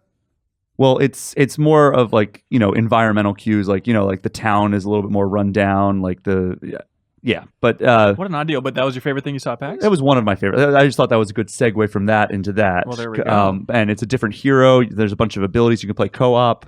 Yeah. But yeah, I just kind of like the fact that it takes like that Zelda idea of like these different generations of heroes, and it condenses it down into one game, as opposed to like over the course of like, almost 30 or over 30 years of games now. Yeah. And also, like, if you do win, like, there's a statue of that character in the middle of town square. It's kind of, I don't know, just kind of cool the way That's cute. they do that. We talk about it in the interview coming up later on the show. But did you get a chance to play Wargroove? I did. That was actually my second game. Is that right? Okay, Yeah. so have you seen this, Reiner? I don't know if you're an Advanced Wars guy. Mm-hmm. Yeah, I Lord love knows Advanced Serial Wars. is. Okay. This is a medieval fantasy take on Advanced Wars from Chucklefish. Is it as promising as it looks? It plays pretty well, and it's pretty cool. It definitely seems Advanced Warsy. Yeah. It's Advanced War Z Advanced is War on Z. Steam right now, I Boy, think. I bet. but it is super cool. I'm really hot on that. I think that it's exactly what Advanced Wars people need and want and desire and crave. Lust after. Yes, they lust after this relentlessly. Yeah. But it plays exactly like what you would want from like an Advanced Wars spiritual successor. Awesome. And there is a new fold that's brought into it where, if you capture their stronghold, you win. But another victory condition is if you take out like their captain, who's also excuse me. Wait, hang on, he's vomiting. He's Wow. lusting so hard. I'm dying. He's actually, wow. But no, if you take out their captain, who is like a super strong, like their strongest character on the field, but also like if you kill him, you win as well. So like, not only do you want to attack with this character all around the board, but also you want to make sure they're protected, because if they spring an attack on this guy and he loses, it's game over. But like, it's pretty much like the queen in chess, Yeah. only, also has like Yeah. the loss of having a king. Like if the king dies, yeah. Queen can die. The queen can die, but like I'm saying, like it's the super nothing like powerful chess. character. How dare you? Reiner, are you good at chess? I'm very good at chess. Is that true? I can beat computers. Can you beat me in chess? We should do that. Yeah, we should. Just should. live stream a slow Replay real chess game. life. Let's do it. Oh, Yeah. I want to extra life. Let's set it up. We need some very loud techno underneath it to make it watchable, I think. Is the only Well, way it would we'll work. have it be speed chess. Oh, okay. I've never done that, but that sounds great. 30 seconds to make your move. Go. Dan, second most exciting thing you saw. Well, before I get into that, Oh, I just Lord. want to say there was a thing that wasn't gaming related that I thought was just really, really strange and interesting. Yeah, and I'd love hung to with me the talk whole about it. weekend. It was Let's talk about this. so the Skyway, which is what connects to two halls at PAX, right? Yes. So this is an extremely high traffic area, right? Like everyone is running back and forth. There's lots of bumping into people. Running, Yeah. Well, you know what I mean, right? sprinting. This is like people are coming to and fro. I saw this guy. He took a, what's it called? Dump. No, convention hall pizza. Hey, Shay. Kraken Wise is this guy's job. He Please bought- let me interrupt He people. bought an entire convention hall pizza. And he went into like the middle of this high traffic area and he just sat there and started eating it in the middle of all these people. Desperate for attention. I hadn't no. He was like so in his own zone, right? Like the whole world around him was meaningless. It was really. Brian Vore. This seems like a Brian Vore type I thing. have no idea who this guy was. What the hell are we talking about right now? I just want to say that was a very interesting thing that I'd never seen before. After, If you were that after, man, like 15 tweet at PAXs. Dan. Yeah. I'll Yes. say There's a it. guy on the street playing guitar. Anyway, the other interesting game of the many I saw. This Yeah. is just like again, there are so many things. Check out the site. We wrote about a lot of them, but this one was called Sinner: Sacrifice for Redemption. Sinner, Yeah. sacrifice for redemption. Yes. Mm. So this is oh god, it's like Dark Souls. Basically, yeah, it is, but there is no stages. I mean, there's no levels, right? Yeah. There's 7 bosses. You can take them on any order, and you don't level up. You level down. What? So if let's say I choose to beat boss 3 first, it'll give me a health debuff for the rest of the game. So the order an that you do interesting them, twist. right? Huh. Every boss is hard. You can do them in any order, but they're inherently harder because you're going to keep getting weaker and weaker as you make these sacrifices. It's like a Ooh. negative Mega Man. Yes. Huh. I like that. I Yeah. do like it. So you got to figure out the right order to kind of min-max that. That's right. That's How does cool. it look? Like, what is it? It is unabashedly in the style of Dark Souls. Oh, yeah. Okay. I hate to Cool. compare games to just say it's like Dark Souls. You There's say no it getting every around it. podcast, though. Especially now when so many games are doing the Dark Souls thing, you Yeah. know, for what it's worth. Everybody's doing the Dark Souls. And this one's coming to like almost every platform which is relevant, and maybe even Switch? Maybe. Ah. Ooh. They are trying to do it on Switch, but they can't. They have not been able to say for sure yet. The only platform that matters. I'll be damned. Right. Also, if So- I may, sorry, I thought you were done. No, it's one to be. Check it out. It's Sinners. It's Sinner, Sacrifice for Redemption. Got it. Shay, what do you If I got? may give 2 quick things that weren't Very really quick. Knack weren't really 2 is really champing at the bit come here. on, We only people get are 2. waiting for Knack. to We're only say. supposed to get 2. Super Meat Boy Forever and Shovel Knight King of Cards also seem really cool. Oh, good. Bye. Okay, fantastic. Although Super Meat Boy Forever, very confusing because I read your It's- preview yeah. and they frame it as Team Meat, but Edmund on Twitter, friend of the show, we talked to both of them years and years ago. He was said on Twitter repeatedly that he was not involved, Yeah, Which is I did odd. not meet with him during this trip. but they still call it Team Meat, which I always thought was the Tommy Yeah. Edmund combo. Who's to Yeah. say? What an odd deal. Not me. That's I had for a lot sure. of fun with Monster of the Deep. Oh, that's the Final Fantasy 15 VR thing. Yeah, it's super dumb. It's so dumb. But Again, you know what? would you ever recommend somebody buy it though, or just like if you can play it, it'd be silly? I don't know what the price is. Right? If they're trying to full retail for that, no. But it's like a carnival. It's just like Yeah. the spectacle of it alone was worth like the. It's really dumb, but I had a good time with it. Lovely to hear. Dan Tech, Monster Yes. Hunter Stories. It's a game. Last week on the podcast, I think we talked about, I think Ben Reeves said, yeah, but what's the story in Monster Hunter? And you scoffed at him and said, you Neanderthal, you don't need a story for Monster Hunter. This game is called Monster Hunter Stories, Yes. and it seemed like you liked it. So how does this work? I did. It is unabashedly okay. I hate to. Here we go with more game comparisons. Yeah. So this is like Pokemon meets Final Fantasy meets Monster Hunter. Whoa. Right? This is a turn-based Monster Hunter game hmm that involves you collecting the monsters from the franchise and, Yeah. and fighting with them rather than against. I mean, you're fighting against them, but you're, it's like weird dragon thing, go, or weird giant ice bunny, go. But they have cute names instead of like the Rathalos. They It's have- just, no, hey, they- little Ratha. no, they have their names, man. Well, they call the Rathalos Ratha. Well, I started playing this game last night, Dan. there's some. Hey, again, I'd rather not talk about the story in Monster Hunter Stories because it's really terrible. Correct. But Hey, hang on, Rander, just to let you know, within the first couple minutes of this game, a full line of dialogue is, boy, you jumped higher than a Ketchawacha. Definitely still a scared Gargwa. Wow. Is that It's like English? Dune. let's not forget that they call them monsties. And by the way, the dialogue only gets worse as the game goes Monsties. on. So what is likable about this? What is like about this? For fans of traditional JRPGs and turn-based combat or the Pokemon series, Yeah. there's a lot to love in the aspect of there's these monster caves pop up all over the world, right? Sort of randomized, and there's rare ones and regular ones. So you're just going to go on your thing, doing your quests, or chasing down the next boss. You'll see these. These are like the side detours. And you're going to want to go to a lot of them, and that's where you find your eggs. The eggs can have crappy monsters or good monsters, right? So your whole thing is sort of like playing this, spin the dice and see what you get to make the ultimate monster team. Spin the bottle. dice. Yeah, spin the bottle, spin the dice, whatever, Roll the dice. Yeah, yes. But Roll the bottle. so you're doing that to try to find the best eggs that have the best monsters, and then assembling a team of monsters. It's just like Pokemon, right? And they have different abilities, like Pokemon, where they can smash boulders or make you jump or swim Okay. to let you get to new areas in the game. So where does Final Fantasy come into the mix? It's just more of the turn-based. I'm just using that as reference to say, fight, run, X, Y. So like Pokemon. Like Pokemon, yeah. It is very similar to Pokemon. Did you enjoy it more than Pokemon Sun and Moon? You know what? Yes, I think so. Oh, wow. Okay. I think there was more stuff to do on the side in this game, and that meant a lot to me. And the story is in both games are you can throw them both in the toilet and no one would care. So it Man, came down it's to a gameplay. bold move to be like, the story is garbage, offensively bad, Yeah, it is. 8.0. It's not, Especially when the game is called Stories. Okay. It's not. It's really not. It's not called It's like Stories. if the rest of the game is, you're expecting story from a Monster Hunter game? I'm not. It says stories in the title. Wow. Okay. Well, reading is good. Yes, but that has nothing to do with the game.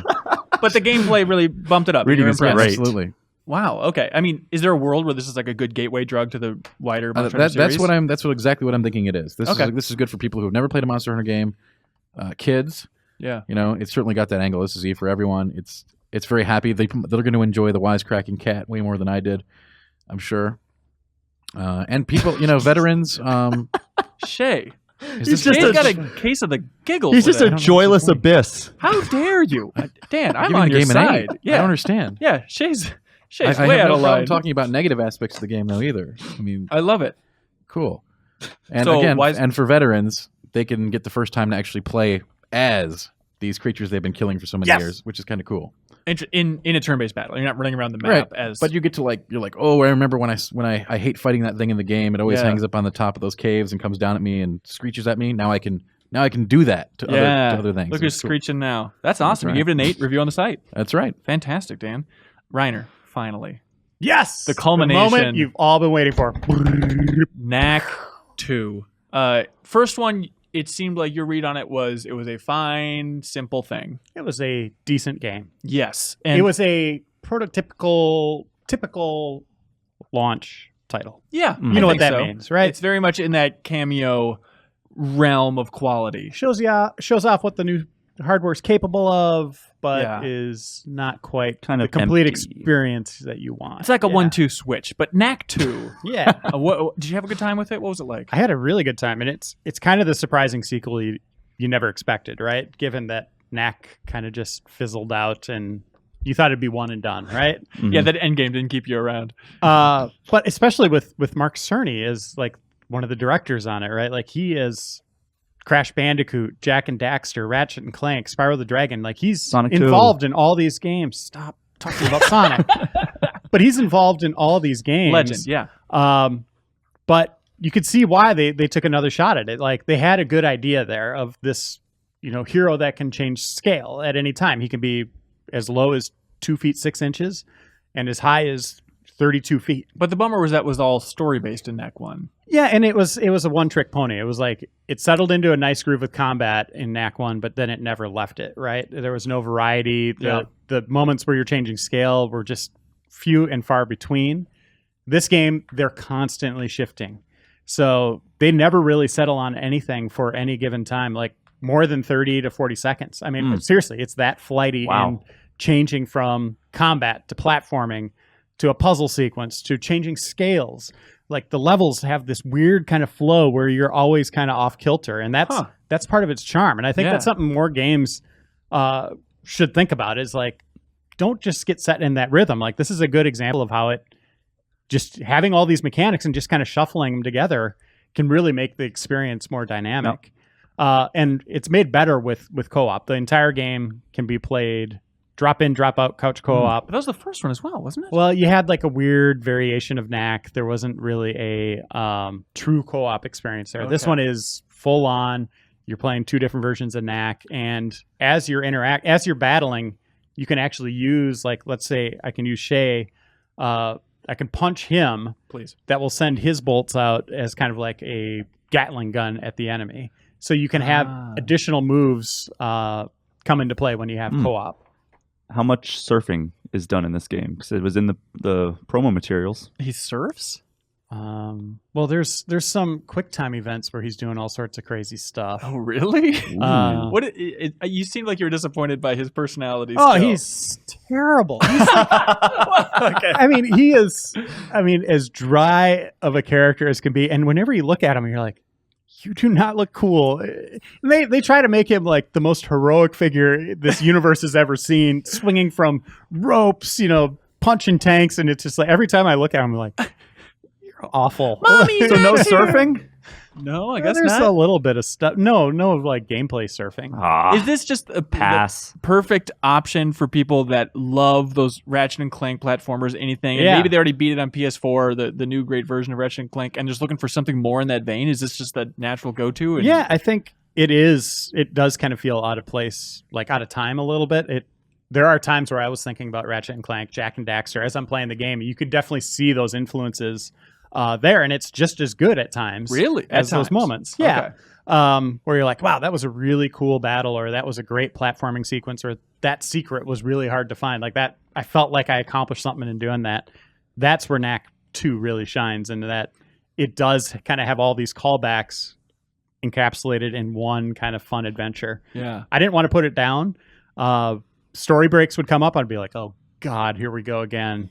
Like, I hated all the protagonists. Like, seriously, they're just so dry, and their jokes are terrible. Oh. The villains are more interesting, and they actually do evil things, and that's where the story is kind of salvaged a little bit. Yeah. But I don't know. Like, Jack and Daxter, like, I thought they were fine characters, but Jack didn't focus test well, so they changed his haircut, right? Sure. I got to wonder how Knack tested. Like, why is this guy just not completely different? Why didn't they just make it a new franchise too? Like, there's some questions there that I have because they have a fundamental great idea. It's just he's so uninteresting. It's tough to have personality and a good design when you're just floating globs. Like, was it Vector Man? Is that the Yeah, I mean, Genesis game? he really is like Vector Man. It's like Yeah. a pile of blocks. He has that personality of a pile of blocks. Every kid wants a pile of block plushie. Yuck. What'd you end up Merchandising giving is it? going to be hard. 825. Oh, wow. There we go. Yeah, Nice. it really is. Like, I don't want to call it a sleeper hit because a big AAA studio that made it, But the story will put you to sleep. it will definitely put you to sleep. But the gameplay, rock solid. That's awesome. Seems like we're seeing Block solid. Sorry. a big resurgence of like 3D platformers this year and like a little bit last year. I didn't say Yeah. Sonic. all I he was going to wants to say talk Crash Bandicoot. I was going to say Mario coming out next month. I was going to say You're going to say I was Sonic. going to say Ratchet and Clank Ratchet and Clank last year. It is weird to have the revival of 2D Sonic and Ukulele. 3D Crash in the same year. I and said a new 3D Mario platformers, platform. yeah. Yeah, that's true. I didn't say Sonic. Yeah, fans of jumping, lot to love. Hey, do you guys want to move on to some great emails? If they're great. All right, bye, Shay.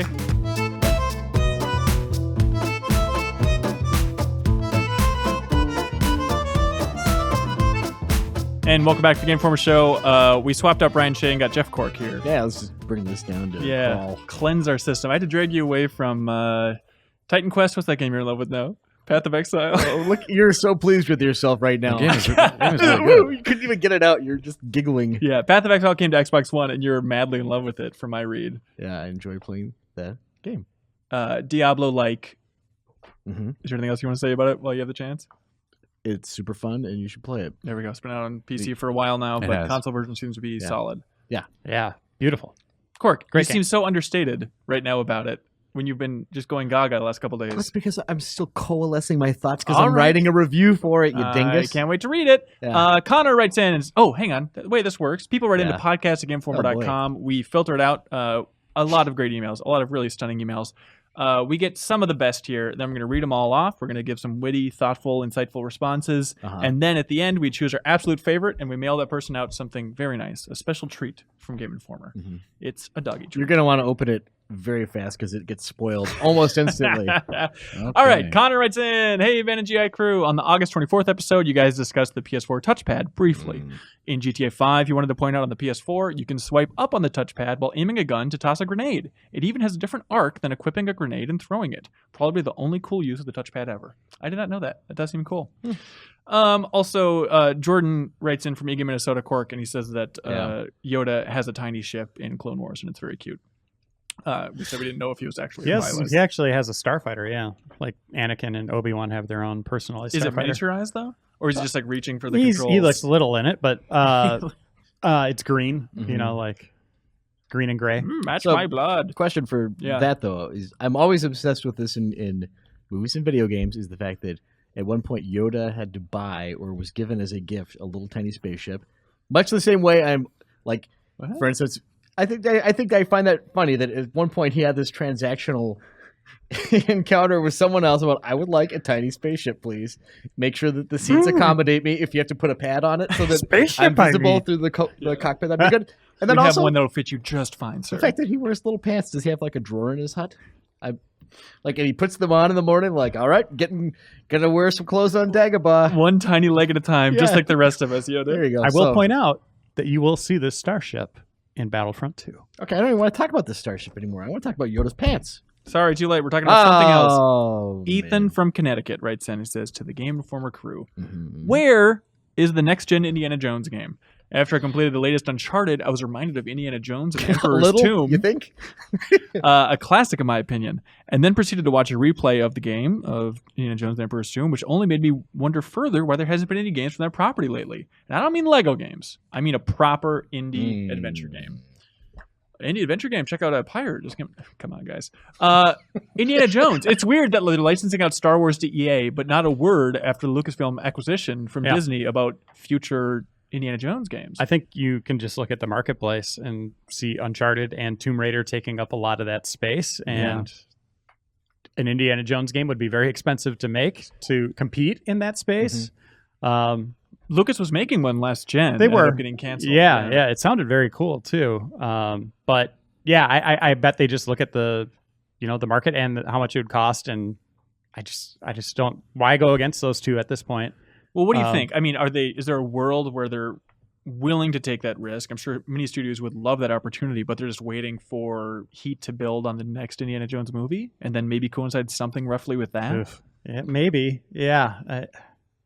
I guess if you do it era specific and you have it, going against Nazis and all that stuff, unique, yeah. That is a unique footprint in that space. But I mean, going into the tombs, doing all that stuff, we're doing that a lot these days. And exactly. Are you telling an original story, or are you reliving moments from the movies that you enjoyed so much? We've done that enough with the Lego games, I think. I really think we have too, but that does not mean that would not be the approach they would take. Pop quiz, Dantac. Yes. What is the last Indiana Jones to be released? Indiana Jones game. I don't know. 2011, a game came out called Indiana Jones Adventure World on Facebook from Zynga.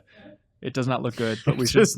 I would love to play it at some point because I was watching gameplay can we still of play it. Is it still like? I think so. I think so. If it's playable, I'll play it. I don't know what the gameplay is. I haven't logged in a long time. I think my desk is just full of apples from that student that just accumulated over time. Wait, insert coin, please. It would be fascinating to see who Lucas would make the contract with instead of EA. Do you think they would continue the Star Wars ball and keep it rolling and just keep it going with EA for potentially Indiana Jones games, or would they go to a different publisher? Yeah, I don't know. I mean, they could float that to anyone. It'd be nice, why not float it to Naughty Dog or Crystal Dynamics or something like that? That'd be an interesting choice, actually. I guess they're doing Marvel. Yeah, they're in the Disney family already. Anyways, Adam writes in and says that he pictures people from podcasts a lot, and he looked us up, and he said he's always shocked by how we look versus how our voices sound. Is it worse? Except with Dan Tech. He looks exactly as I pictured. I guess is that a good thing? It's high praise. Is it? I don't know what it is. It's implied that it's a very good thing. Alex Edinger from Minneapolis says, "Hey, do you guys sit through the credits of a game or skip them if you have the option?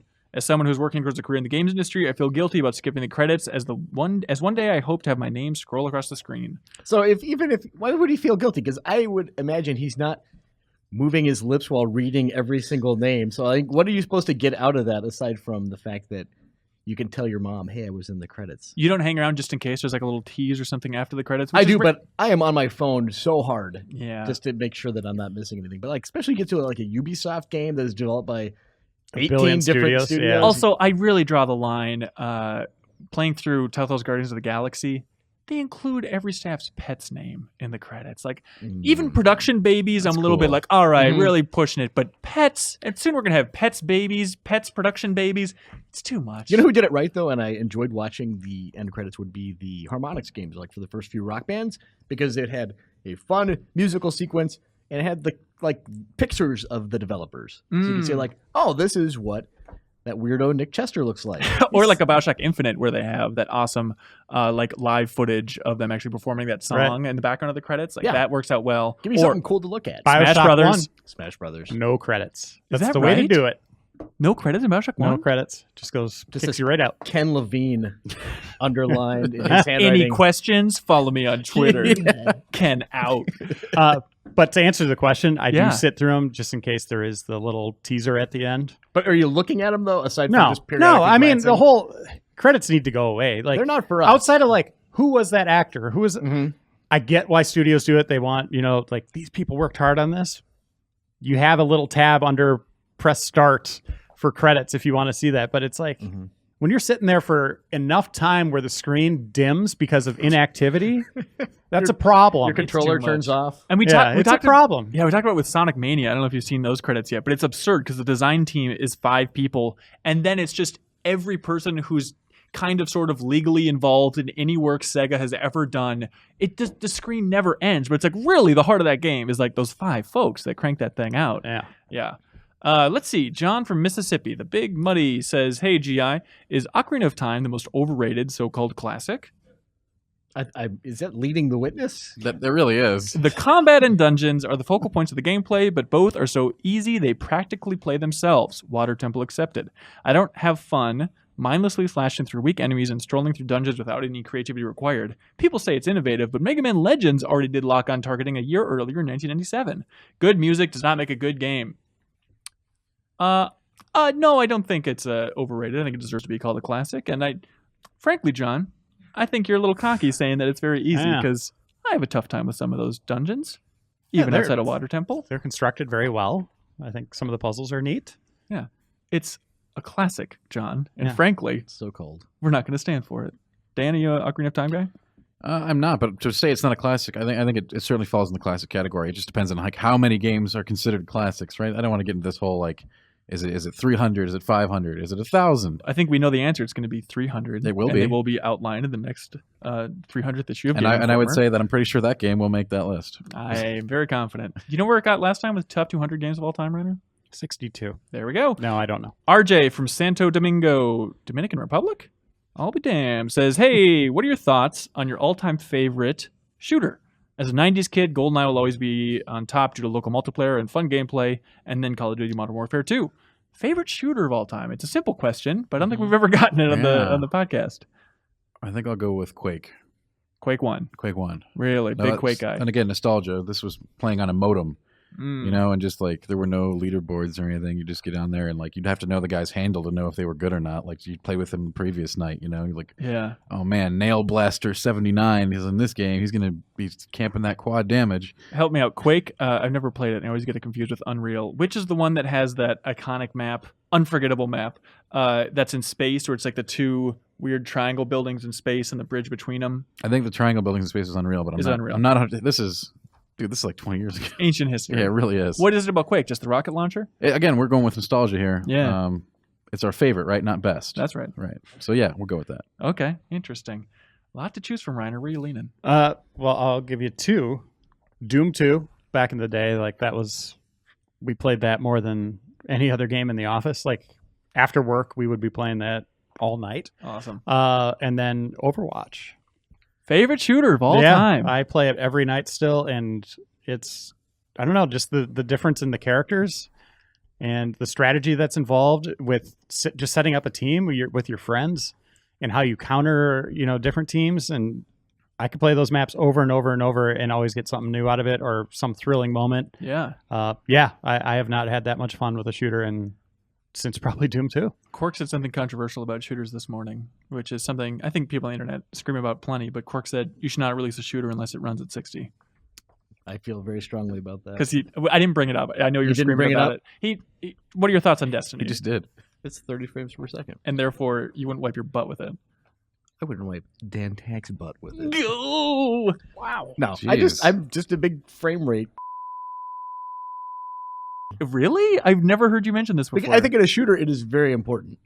I think Huh. in other games, you could pretend like, oh, it's cinematic, Yeah. 6 better than a movie frame rate. Yeah. But in a shooter, that makes a big difference. Just in terms of, I think, the fluidity of aiming. I know you have assists and all that stuff, but it looks weird when you turn quickly and everything just kind of goes. Blah, blah, blah, blah. So what is number one for you then of all time? Number one of all time, I'm going to follow Dan Tack's parameters. And based on nostalgia, I think just in tone-wise, I could take it or leave it, and it hasn't aged well. But I think Duke Nukem 3D has best multiplayer maps. I really enjoyed the weapons. I think, bar none, the best arsenal in a first-person shooter. For a certain generation, I'll call it the Leo Vader and the Booth generation. Yeah. I think Duke Nukem is a punchline. Oh, a little bit like absolutely. Knack, right? But Right. but back Hey. then, Yeah, it was actually impressive. that was fantastic. That Yeah, game a was, lot was of little yeah, details. it was serious. Like the multiplayer in that game, we didn't have a whole lot of multiplayer games. That was an online shooter that you played then. That's because you have to realize there was like figuring out when to throw your pipe bomb was a very big skill, and I had so much fun with that Yeah. game online. Shooting a rocket into a teleporter that would emerge out of the other side and get a kill that way. That was Yeah. that was a revelation then. Yeah, It really it was. was fantastic. That sounds awesome. Oh man, they should add that to Overwatch, by the way. Faro rocket through the Symmetra teleporter. It doesn't Woo! go through? I've never tried it. That's I'll be right back, guys. They're gonna add that character next, one that makes portals. Yeah, there you go. I guess it makes sense. I like Overwatch a lot also, though. I think it's really All right, cool. I might be. I've talked about it cool. plenty. It's weird because I don't really care for playing the campaign, even co-op. I understand it's fun at its time, doesn't age well, but Perfect Dark's multiplayer just cannot be top of my mind. The closer any modern shooter's weapon lineup is to Perfect Dark's weapon lineup, the better it is. Like, you hail a modern game, for having brilliant weapon design when it has like 1/4 of the creative weaponry that Perfect Dark has. 1/4, I say. Dan? 1/4. There we go. 1/4. Brian from New Brighton says, "Hey, GI crew, I'm curious how often Reiner follows through when he promises pizza parties for the GI staff during episodes of Replay and Super Replay." All but twice, I think. All but twice. Okay. I remember the one with, we took pictures of, I think it was Zelda? Original Zelda? Yeah. Yeah, I think we did 4 pizza parties. Okay. But then it just kind of became a punch line and wasn't really serious. We just kind of threw it around. Yeah. But yeah. Okay. So So the it's still party on the consists table. of a personal pan pizza that you have to lean way over in Reiner's office and take it off of his desk. And then he tells you to get out immediately. And he's already picked the pepperoni off that one little... He picked the pack of pepperoni?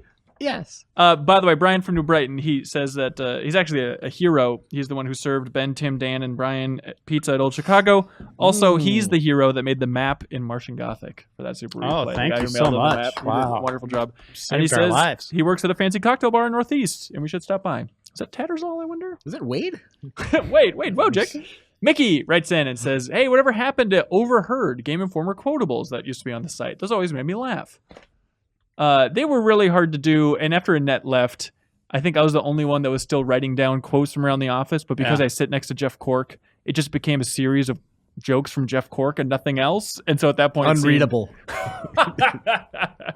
Yeah, those were fun, but it just That'd became be a a good matter of effort. unreadable. I like that. We should bring that up. Gary from Idaho says, "Hey, GI crew, I'm going to ask if you can hum a little of the first video game song that comes to mind."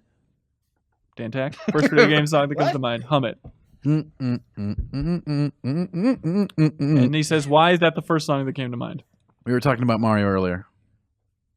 This isn't a really complex question. Sorry. There we go. Dan from Waterford, Mississippi says, "Hello, GI crew. There are 2 things that keep me up at night: diets and the evil within." What keeps you up at night? Dan wants to know. Video games keep me up at night a lot. That's not the point. I've been thinking about covering those video games. Is that right? Just pure terror. Come on, Dan. No, Keeps but you up at night. Come um, on, Dan. yeah, I'd rather not personal stuff. Okay. Oh, boy. Jeff Cork, what keeps you up at night? You are going to die. There's nothing you can do about it. Wait, This ends. Are you And talking? that Who are you talking to? everyone. Good God, no! Everyone is going to This is die. pretty deep. You don't know when it's going to happen. Yeah. You could be driving your car, and someone in an overpass could drop a stop sign on you, and you could be killed instantly as your head is removed. Drop a stop sign. I'm just thinking of something Instant large that would decapitation. decapitate you. Final The Destination. strongest man alive could just throw a stop sign like a frisbee and Like slice that- off that head. like the guy from Mad World. Yes, exactly. The He could kill iconic you. Mad World. Yeah. So work stuff doesn't keep you up at night. It's just you lie in bed and think about your mortality. Yeah. If you are not freaking out about that 24/7, congrats. Also, just how close you've probably come dozens and dozens and dozens of times and have no idea. Like if you wouldn't have gone yeah. back to grab something out of your kitchen Yep. before then you got in your car, you would have Yeah. been in a 20-car pileup. Yeah. Woof. Woof. It is hard. Reiner, you think about Overwatch teammates and all that? Yeah, Overwatch strategies. Pizza. No, I mean, for me, it's very much just work planning stuff Yeah. and just lying there sleepless, like how to do different things better. And then you die, and it doesn't matter. Yeah, and then I start thinking about stop signs, How can you pick one up? freeways. How hard can I chuck this at court? Good God. Yeah, just conversations, work conversations. Heavy. I'll It's replay in my fun, tough. mind. Yeah. Yeah, it's personal. Cool, thanks. Alan from Portland, Oregon is really ass-kissing with this one, but I liked it. He says, "Hello, Ben and crew. I recently found this really well-produced video about the development of Fortnite from 2014 that you guys made. I was so impressed by the craftsmanship and how you got a great inside look at the development of that game. But then I saw the views and said, gosh darn, there should be more." Thank you. Question, what favorite article or content have you made that you're really proud of, but basically nobody saw? Oh, Every God. episode of replay. They're You're proud of everyone? No, Okay. but most of them, yeah. Sure. We put a lot of work into those little bad boys. There's a consistent community for that. I mean, anything, like, you just look at, like, features or anything. I can't come up with a specific example right now, but, like, you put a ton of time into something, and you think, wow, this is awesome. People are going to love this. And, it doesn't really take off. Then you write some pithy piece about, hey, here's the top 5 dingleberries on a tree, and You gotta know, stop writing that. I'm just saying, like, it's weird to see that. I understand people want, like, Dingles. snack food stories, Yeah. but like you look at examples, just like I don't know if I call dingleberry snack food, but What? each their own. no, Dude. Each their it's- own. you know what I mean, right? Uh-huh. Yeah, it's just like, all right, you get cookies and ice cream, but we worked on this really elaborate meal over here, but nobody wants to eat that. The cookies and ice cream are right there. It's extra frustrating. I don't think you guys have to deal with it as much writing articles, but when you're in videos, I suppose. But just seeing what takes off on YouTube, it's just fascinating trying to predict like what's going to get caught up in the trade winds of that algorithm, and you just can never predict it. Like recently, we put up like some Assassin's Creed Origins gameplay, and I think it's at like 600 views now. Or like Elise was playing Cuphead, that just completely took off. But there was weird situations like when Leo was an intern here, and we're doing speed runs, and we had the awesome Summer Games Done Quick folks in here. And we broke it up into like, okay, let's record the less interesting one in Studio B. Let's have that be Fallout 4. And Jeff then can be on that one. And Cork can be on that dud. And then this one we'll do the Doom speedrun because that's brand new and it's going to be fun. And then the Doom speedrun maybe has like 20,000 views on YouTube. And the Fallout 4 one, which Leo is just the best, but the volume was a little bit effed up. He was an intern. It was back when he was a naive intern. You know what happened with that, by the way? What's that? Is that the mic stand? It was comical. It was like a plant that had not been watered in a cartoon. So the mic stands would just go. Yeah, and people weren't getting closer to it, so it just got quieter and quieter. But then that one just blows up on YouTube, Yeah. and then it's hundreds of comments. What the hell's with your volume, Game Informer? Why is it so messed up? It's like, oh, if we would have known that it would have taken off that way. Can you remaster that? Leo, you want to remaster that bad boy? Play with the levels. Remastered. I'll go ahead and remaster that. Thank you. Okay, thanks. Yeah, the HD version's coming soon. Yeah, thank you for finding that Fortnite video. That video is weird. I like it. And it's, I think, the only Game Informer video feature that includes the podcast because I needed to tell the story of Cliff leaving Epic and everybody leaving Epic in the middle of that video about Fortnite's history. But no one at Epic wanted to talk about it. So what do? Like, do you record us just cutting in, be like, and then everybody that was seemingly talented at Epic left? It's like, no, but we had the podcast segment, so I got to roll that in over footage, like raw footage I had of Cliff walking out the building and stuff, and it was cool. I liked how experimental and weird that is, so thank you for finding that one. Anyways, Ian Miller says, hey, I'm feeling masochistic. Spoil a game for me. Spoil a game. Wait, for it's you. not just for you, buddy. Yeah, there are It's people the that whole watching this that community. don't want a game. Oh, spoiled. I don't post this podcast on the internet. This is just for Ian Miller. Have I not told you guys that? Oh, really? Yeah. At the end of the Die Hard arcade game, you're Bruce Willis, and you're playing along with some random lady who's also shooting her way through the environment. And then at the end, you have to turn on each other, and then it turns into a one-on-one brawl. So there you go, Ian. Mario was sleeping. Mario was Oh, sleeping. dude. That's a big one. That's a big spoiler. Killer. Adam from Utah says, quick question. Do you guys ever use the auto level feature to assign level up points, or do you manually assign them all? Personally, I never use the auto spend feature and always prefer to manually assign points. I'll even manually assign points to unplayable party members in games like Mass Effect. Where do you guys stand on this? I'm always doing it manually until I feel like I've kind of hit the threshold of where nothing's really, like, I'm too powerful, and then I'll just auto spend it at that point. Okay. Where it just doesn't seem like they could put the points wherever. It doesn't matter. But in the beginning, what do you gravitate towards? Where are you putting those points that you don't think the computer would do? Usually the first thing I'll assign points to is making my character have more health or more power, and I usually will max those out first in games. Like, that always seems to do the trick, giving you an brute edge. strength. Yeah, or sustaining more damage, right? Yeah. Yeah. That's a cream dream thrill of a lifetime when I see that auto level. Just immediately okay, let's just do this. I don't want to deal with this. I hate times and menus. I don't want to deal with the nitty gritty system stuff. Dan, you seem like the opposite. Yeah, I like to. Definitely. I can't remember the time I used an auto feature. Like Really? That. No. That's shocking. Is it? Yeah, you're hardcore, man. No, I don't think that makes you hardcore. It's just that I like to put my points. I like to put the points. I get it. Jeff Cork, Path of Exile, does it have that? No, it Oh, would just be a God. big question mark. That skill tree. It's like, Skill tree has 1,000 orbs on it. It's to fill in. It does have it in the form of the tree because, yeah, whatever. It's like We're if not the gonna talk- sphere grid was the size of planet Earth. Yeah, that's That's right. basically what's going on in that game. Let's see. Chuck from Gorham, Maine. oh, There we thank you go. for that. Hey, GI crew, have you ever found a small little feature in a game you loved and thought you would start seeing it pop up in all relevant genre games only to have it not pop up? Mine is the active reload system from Gears of War. Yep. On the Gears of War 4 cover story trip, one of the rapid-fire questions we asked Rod Ferguson was, why aren't more games ripping that off? And his answer was, swing meters are hard. Which, I don't know how true that is or not. But it is crazy that active reload isn't popping up. Yeah, I mean, that added so much tension to that experience and variables in how you took out enemies. Like that could make that split second could make all the difference in success or failure. Yeah, it's for funny. sure. I've seen that in some weird places, man. Like back alleys. It's in Dauntless if you're the hammer user. You have, Oh, you really? have an active reload system. Well, for that. there we go. That's cool. Mine is a very simple one. I think Tomb Raider does it. I'm trying to remember. But just going into the menu, when you go to save, it says time since last autosave. Just having the number there and removing all confusion about, wait, was it just saving or is that going to start at the checkpoint from 20 minutes ago? Just time since last autosave. Just put that feature in every game. Yeah. Actually, that would be really handy. Yeah. I don't know how many times I oversave because I'm just so paranoid about my last save. Absolutely. Quick save is should be in every game ever. The quick F5. Cork, anything jump out to you? I always appreciate it in a game, like an open world game that has driving, where navigation is also kind of displayed in the world itself, whether it's a route superimposed on the road or something like Mafia 3, where the street signs actually kind of give you an indicator. They fade in, yeah. Because otherwise you just spend all the time looking at that tiny little maze. Yeah, for sure. Which game is it where it's on the blinkers? Getaway. Yeah, That's the first okay. game that did. There's a bunch of them that did that. But Yeah, that's where it started. That's really smart. Ben L. from Atlanta, soon to be Philadelphia, he points out, he's wondering, hey, GI crew, I was wondering what smart devices, like watches, voice assistants, light bulbs, controlled with your phone, you guys have, and why? Dan, you seem like a smart kind of guy. I am. I got a Fitbit that I never use.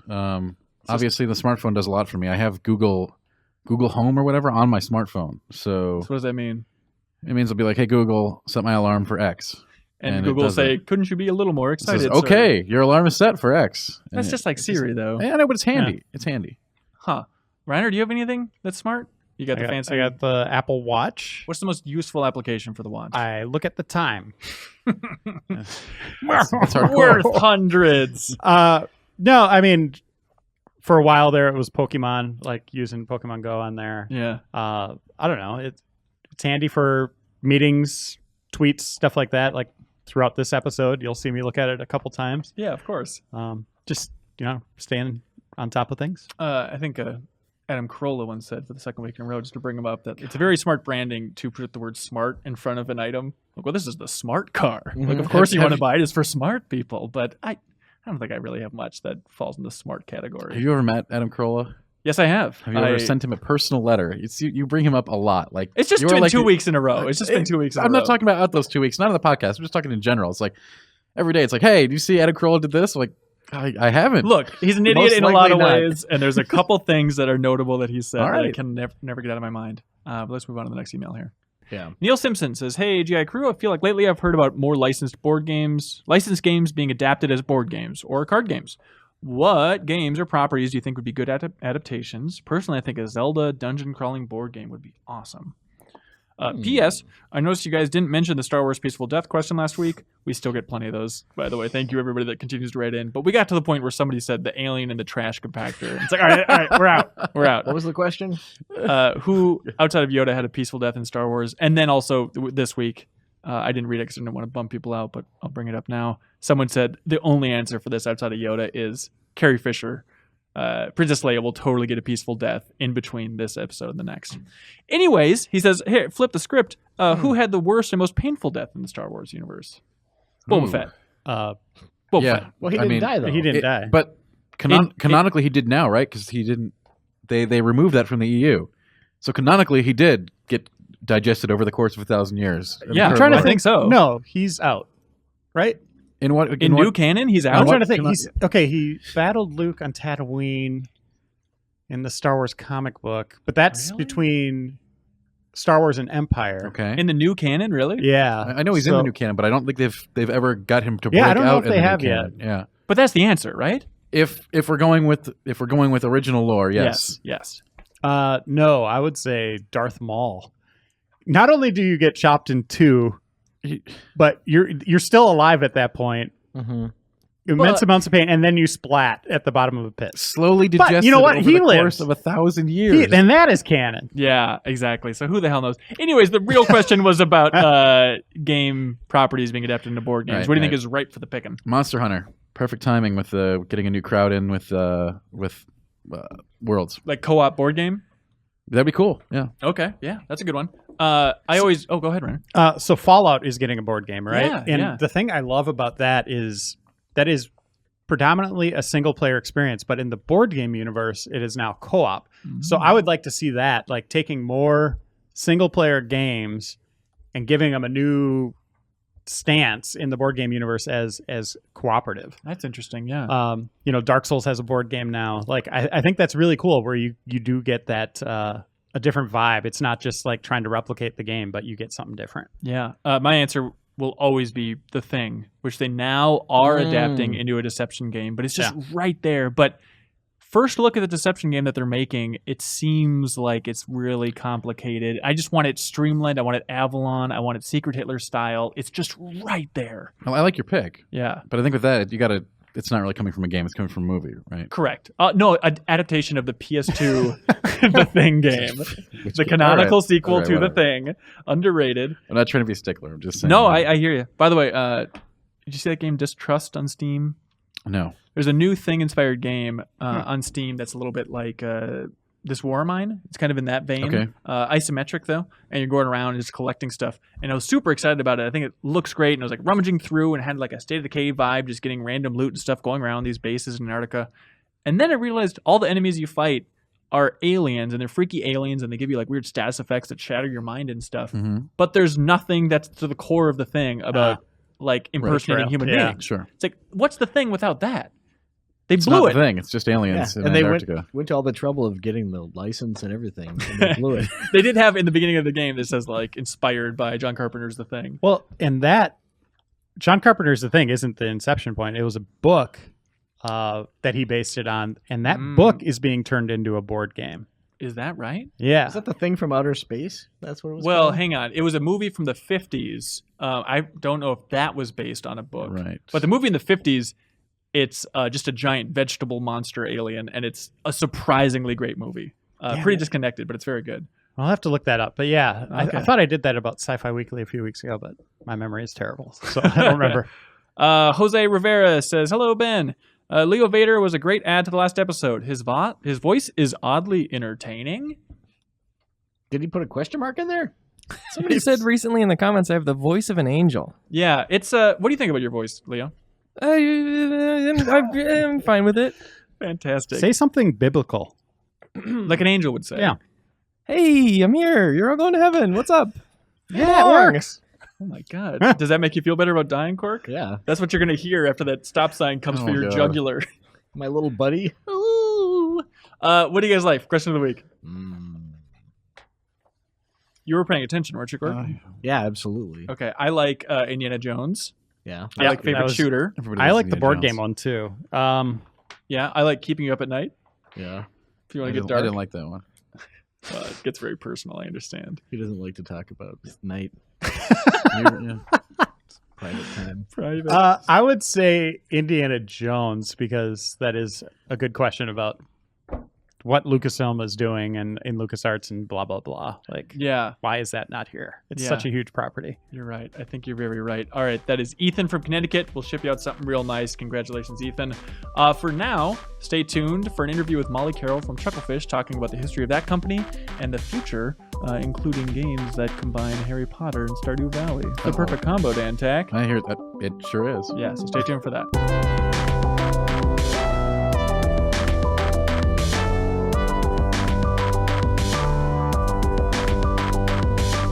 Molly Carroll, welcome to the Game Informer Show. Hey, thank you for having me on. Yeah, it's an honor to have you. We've been fans of Chucklefish's stuff for a while, and it's one of those things where everything just kind of came together, at least from the outside perspective, within like the last couple of weeks of like, why we are talking about Chucklefish a lot, and we do not know too much about them. So, who are you guys, and who are you? Give us the story. Right. Well, Chucklefish is a independent game studio based in London. We came together in 2012. We were making a game called Starbound. just sort of a bunch of people in their spare time, like over IRC, just kind of trying to make it work. We eventually had to crowdfund Starbound, so we did that. We kind of, over the course of developing it, amassed like kind of a big community through our developer blogs and through IRC and our forums and stuff like that.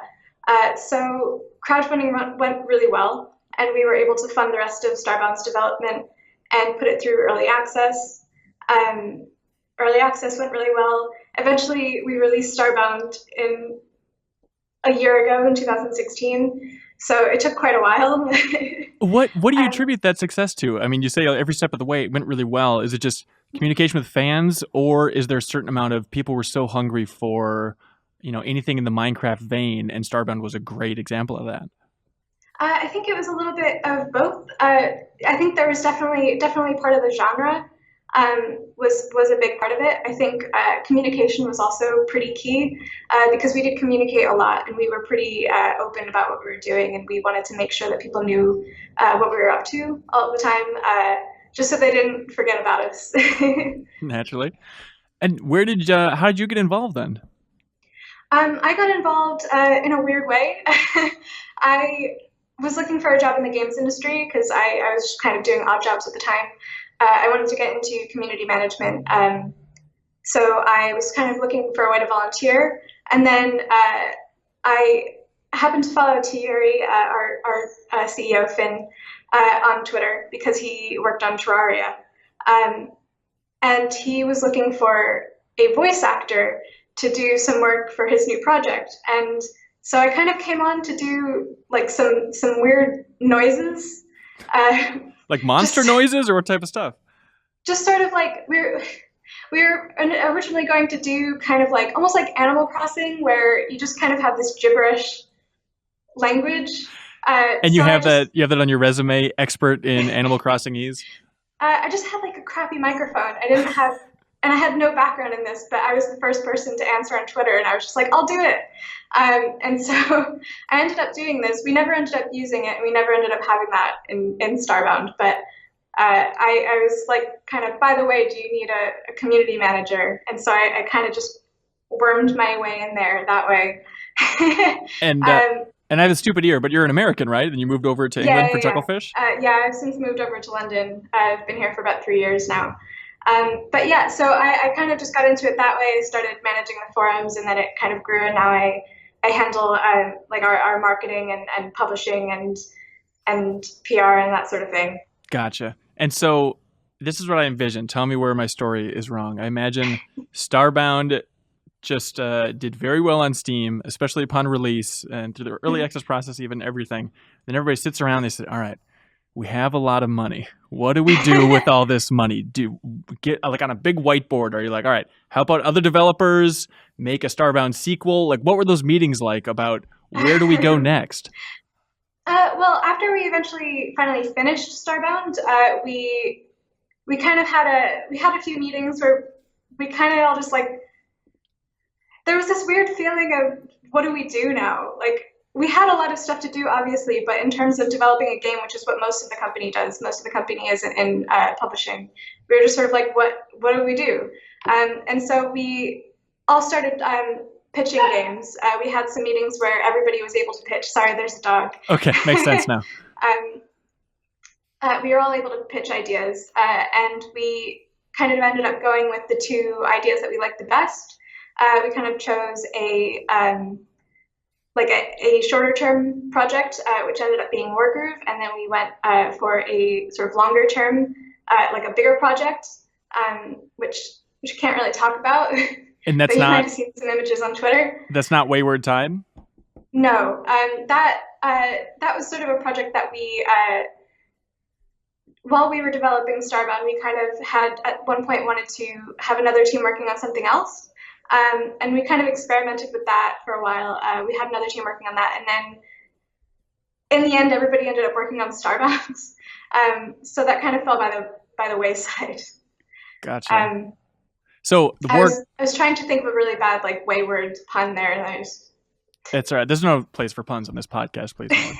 So Wargroove, that's the game in the style of Advance Wars that was just at PAX, and it seemed like people really, really fell in love with it out there, and people were looking forward to playing it. And then the other game is the one that Finn teased on Twitter, which is the Harry Potter meets Stardew Valley. Yes. Okay, and that's the summary. But the weird part is, did you start working on it before you were ever connected to Stardew Valley then? We've been speaking to Eric actually about Stardew Valley since I think 2012. Wow. So it's been a long time because Stardew Valley was on Steam Greenlight and Finn kind of came across it and he was really interested in it. And he reached out to Eric, I believe, and I think Eric ended up sending us a build of the game. And then Finn was playing it, and we were all kind of really excited about it because I was excited about it because I'm a really big fan of like Harvest Moon and Rune Factory and games like that. And so we kind of agreed, we'll help you out in whatever way that you need help with marketing and community building and stuff like that. And then he basically went away for a few years and kept making the game. And we almost didn't really hear from him that much. And then it was like, cool, I think the game is just about done now. And so then we started to plan for its release. And since then, we've kind of become a lot more involved with, since Concerned Ape, the creator of Stardew Valley, is just one person, Eric Baroni. That kind of became, we've kind of taken on working with porting houses, localization, stuff like that, developing the multiplayer part of the game. So it's become a lot more than just typical like marketing and stuff like that. Right. It's a little more involved than just being a basic publisher, but you offered him a generous deal. I heard recently in Jason Schreier's book, it was 10% of the profits. And he's like, yeah, cool. Let's do it. I mean, we kind of got into publishing, I don't want to say by accident. It was not really, we started out we had built this community and we felt like we had some reach and we had some influence within that community. And we felt like it was, we could help other developers by reaching our own community and with some of the reach that we had on social media and stuff like that. And so we first ended up helping out a developer called Giddy Trunk on a game called Wanderlust Rebirth. And this was before Steam Greenlight, I believe, and they were not able to get their game on Steam for quite a while. And so we helped them get their game on Steam when that was a thing that was still quite difficult to do and was still a thing that was like, there was a lot of inherent value in just being on Steam, whereas now it's more of a flooded marketplace, and that might not help you as much. And then it just kind of grew from there to where we were kind of talking to developers like Eric on Stardew and talking about how we could help other developers. And it's kind of grown from there. Now we have kind of a larger portfolio of games that we've helped in more and more ways as we've grown as developers and as a studio, and we've kind of made more contacts and we have more resources available to us. How fierce is that competition out there to find the next big indie hit? I'd imagine even with the pedigree of saying like, oh, Starbound, and now we publish Stardew Valley, people will be attracted towards you guys. But is it cutthroat out there between you guys and, I don't know, the equivalent scale like a Devolver or even Sony or Microsoft if they're trying to find the next great indie sensation? Do you feel like, are you walking out of these indie developers' houses as Microsoft is walking in? It's not really how we've operated it as such. It's more like people get in touch with us a lot of the time. I would say the vast majority of people are reaching out to us rather than us reaching out to them. And so we'll speak to developers when we think that their game is something that would kind of fit into our catalog, really, or would appeal to the audience that we've built. And then we kind of speak to them about what they need, and we talk about whether we can deliver that for them, and if we would be the right choice for them. And really, if we're not, then we don't want them to go with us. We would rather say like, hey, you should, go to like Devolver, go to another publisher. Because often, like we're quite small. We're 17 people total, and our publishing sort of team is quite small. It's mostly me. So we don't want to take on more than we can handle anyway. And so that's the distinction, is if they're just asking too much, then you have to realize, like, we're here for like just surface level support. Sometimes it's if someone needs funding that's more than we can really provide, if it's kind of above the level that we are comfortable with, or even if we just have a lot of projects that are coming out at that time or around that time, or we have a lot on our plates otherwise, then we'll say, no, we're not really the right choice. But is the overall message within the studio like, hey, this publishing thing is taking off, we could see this as even the main source of revenue or the main business moving into the future? I think we're still quite focused on development. Like, I think the majority of the company we still just kind of want to keep making games. We also want to use the resource that we have to help other games succeed, because we just kind of like that we have the ability to support other developers. But I don't think that that's kind of where we're going with it. We're not sort of trying to be as competitive. Yeah. Sorry about the dog. That's right. We love dogs on the podcast. It makes it more lively. So is the basic, like, you get it, your inbox is just filled with pitches from other developers, I'd imagine, and developers wanting to maybe work with you guys. Is it just an easy distinction of, if it's pixel art, then it's okay. Otherwise, I'm not even going to look at it. Get it out of here. Not really. We have happened to sort of just develop and publish pixel art games. It's kind of what we like the most, I think. But I think that it definitely wouldn't be out of the question to publish like a 3D game, or like a sort of, I could see us publishing something that's like cute and low poly, I don't think that we would publish, something that looks like Call of Duty. I don't think we're going to publish any first-person shooters. I could be wrong. I heard Baroni's next game is really a Call of Duty clone, so it's going to be fantastic. Yeah, so, I mean, what do you think about just this trend of smaller developers getting into publishing? Is there any downside that you guys have encountered, or has it worked out pretty well for you guys? I think it's worked out pretty well so far. I think it's definitely been a learning experience, because we went into it without really having done it before.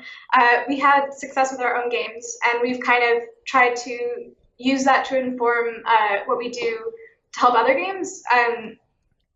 I think that it's really cool that people who are able to help and to get into publishing are doing it.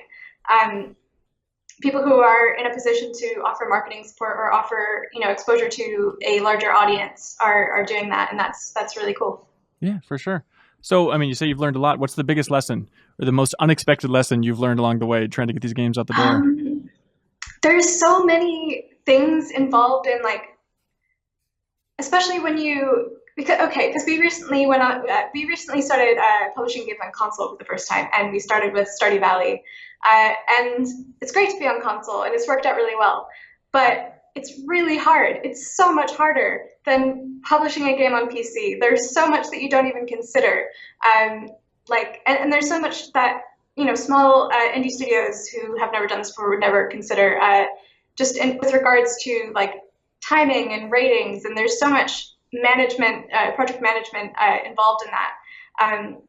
And I think that when small teams sort of start to get into publishing on consoles, putting their game on consoles, they are not expecting how difficult it will be. It's how many different aspects of like paperwork and ratings and all the different weird ways that ratings work in different countries, and like if you can't, like you're gonna be 18 plus in Russia if there are gay characters in your game, and it's just like there's a lot. It's a lot. What does that look like for you? Is that just a full inbox, or does it just mean a bunch of meetings, or do you have like a PDF document that's like do this step, then this step, then this step? I think we've got it down now. It's a lot of sort of coordinating with other people. It's a lot of meetings. It's a lot of it's a lot of communication, and it's a lot of considerations that you have to take into account, and you have to plan very sort of rigorously, which is not something that I think all indie developers are used to doing when it comes to publishing on PC. because it can be kind of like, oh, well, we're on PC. Let's just push a patch on Steam to fix this issue. It's not. It's much more complicated when you kind of get onto consoles and things like that. Yeah, just talking about the complication, you were the perfect person to ask, because just on last week's podcast, we discussed a lot about Nintendo's push with the Switch and indies and confusing messaging. And so from your guys' perspective, how did that whole thing happen with Stardew Valley and Nintendo saying multiplayer was coming first to consoles on the Switch? How does that chain of command get confused? I don't think it was confused as much as it was Nintendo Switch is the first console that is getting multiplayer, and it's coming to PC first with beta on Steam, because that is kind of the easiest route for us to kind of see how it's working. I don't think it was confused messaging as much as it was kind of vague, maybe. Right. What are those discussions like? Are this just a matter of Nintendo saying, hey, we'd love to have some exclusive, and you guys say, yeah, we can promise you first on Switch? No, it wasn't. I don't think anybody was misinformed in that conversation. It was more just like, I think the language was more, it'll be the first console to have the game the multiplayer, and then people kind of read into it as like it's gonna have multiplayer on Switch first. And then everything else later. But yeah, it was a priority for us to not, because Eric had talked about multiplayer to PC players so long ago, and it was something that was promised as a feature in the game. It wouldn't have seemed fair for us to release it on a console first, and PC later, and it also kind of made less sense logistically for us. So, yeah. Gotcha. So helping to shepherd just the overall Stardew Valley phenomenon, and I don't mean to discredit Starbound's phenomenal success, but, Stardew Valley, it had a huge, wide impact on consoles and whatnot. And I'm just wondering, what was the weirdest part of trying to steer that ship? Were you just getting bizarre offers left and right coming through you guys instead of going straight to Baroni? I mean, we get emails all the time, sort of on behalf of sort of reaching out about Stardew Valley. I think it's been kind of a crazy ride ever since Stardew Valley came out. The amount of offers in our inbox and sort of emails, we kind of just try, and because he is one person and now he has this like massive success, I think we kind of try and just push the right things towards him and say, like, if you're interested in this, look, but obviously try and filter out some of the less interesting offers. Right. Because he still owns. There's only so much that he can look at. Yeah, and he still owns the IP for Stardew Valley completely, right? Yes. Okay. Yeah. And so anything when it comes to weird rights issues, it would go straight to him. Yeah, everything ultimately is down to Eric's approval. Yeah, for sure. Okay. Have you gotten Hollywood pitches for Stardew Valley adaptation? I don't think so. Really? I don't think we have. Okay. Like, I'm thinking about it as if I wouldn't have remembered that, but I'm pretty sure I would have remembered that. Are there offers to like buy it completely? Do you get emails from the Sonys of the world saying, we just would like to buy this IP right now? I think our business manager might probably get something like that, but I haven't gotten any. Okay. I get a lot of emails about Stardew Valley, but they're mostly sort of press. And people asking for the 1000th time when it's coming out on Switch? Yeah, and people asking for review codes still. Okay, naturally. What can you say about when it's coming out on Switch? Is there any broad window you can give? This year, it's I can't confirm a date yet. It's quite close. I need to confirm the date, with Eric and with Nintendo first. Okay, but closer than we think. It depends on what you think. I'm thinking like tomorrow, Molly, frankly. It's not coming out tomorrow. Okay, hang on, let me write this down. Not coming out tomorrow. Got it. If it was, then I would be really worried because I haven't sent out any review kits yet, and that's I'm curious how the conversations flow between talking about, the Harry Potter meets Stardew Valley vague pitch that you guys are working on and Eric Baroni and Stardew Valley. Is there any overlap there? Does Eric consult on that, or is it completely separate in your mind? Because it's confusing, I think, when the first thing you say about this game is, "Oh, it's kind of like Stardew Valley," and then people will probably think that Eric's developing it. You know? Yeah, there have been a few people confused about that. Eric's not involved on the project. It is just really heavily inspired by sort of what we learned from working with Stardew Valley. I don't really want to say any more than that at the moment. Gotcha. But I mean, because you guys were getting into the code of Stardew Valley, clearly it rubs off on you, and you learned some good ideas from a brilliant game that naturally will feed in the other thing. And Baroni's cool with that. Awesome. Cool. Yeah. What else do you guys have coming up in your future? What's Wargroove looking like at this point?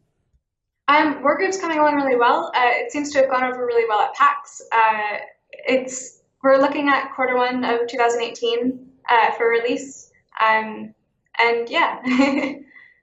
Right on. And that's the Advance Wars style game, but more like of a medieval tone, is that right? Yeah. There are also like skeletons, kind of different factions. It's kind of like a medieval fantasy tone. I don't think there were skeleton warriors in medieval times. I could be wrong, though. Yeah, I'm not quite familiar, but I don't think so. That's cool. I think there's a crazy demand for that style of game, especially on the Switch. I mean, I think people are going to eat it up if it's playing well, right? It's doing well. Yeah, okay. I hope so. Okay, you hope it's going to be a good game. Cool. What don't we know about Chucklefish?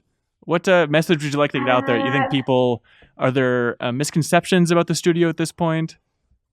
I don't know. We didn't create Stardew Valley. It was Concerned Ape. I don't think so. I don't really think so. Yeah. What's the office vibe like?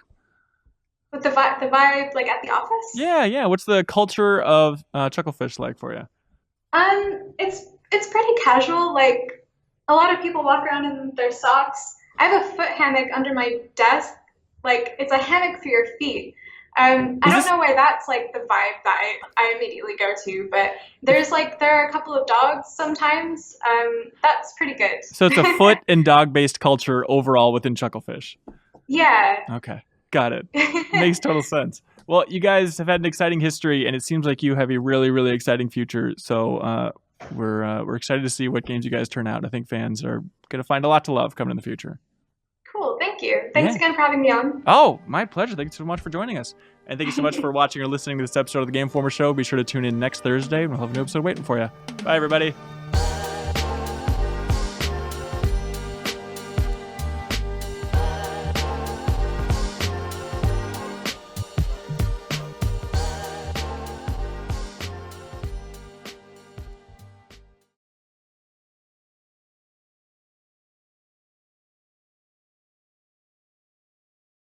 Hey, could you go out with a 66-year-old woman? Well, I'll tell you, she would have to be really vibrant. So vibrant, she'd be spinning. Oh, I'm sorry, we have no midsize available at the moment. I don't understand. I made a reservation. Do you have my reservation? Yes, we do. Unfortunately, we ran out of cars. But the reservation keeps the car here. That's why you have the reservations. I know why we have reservations. I don't think you do.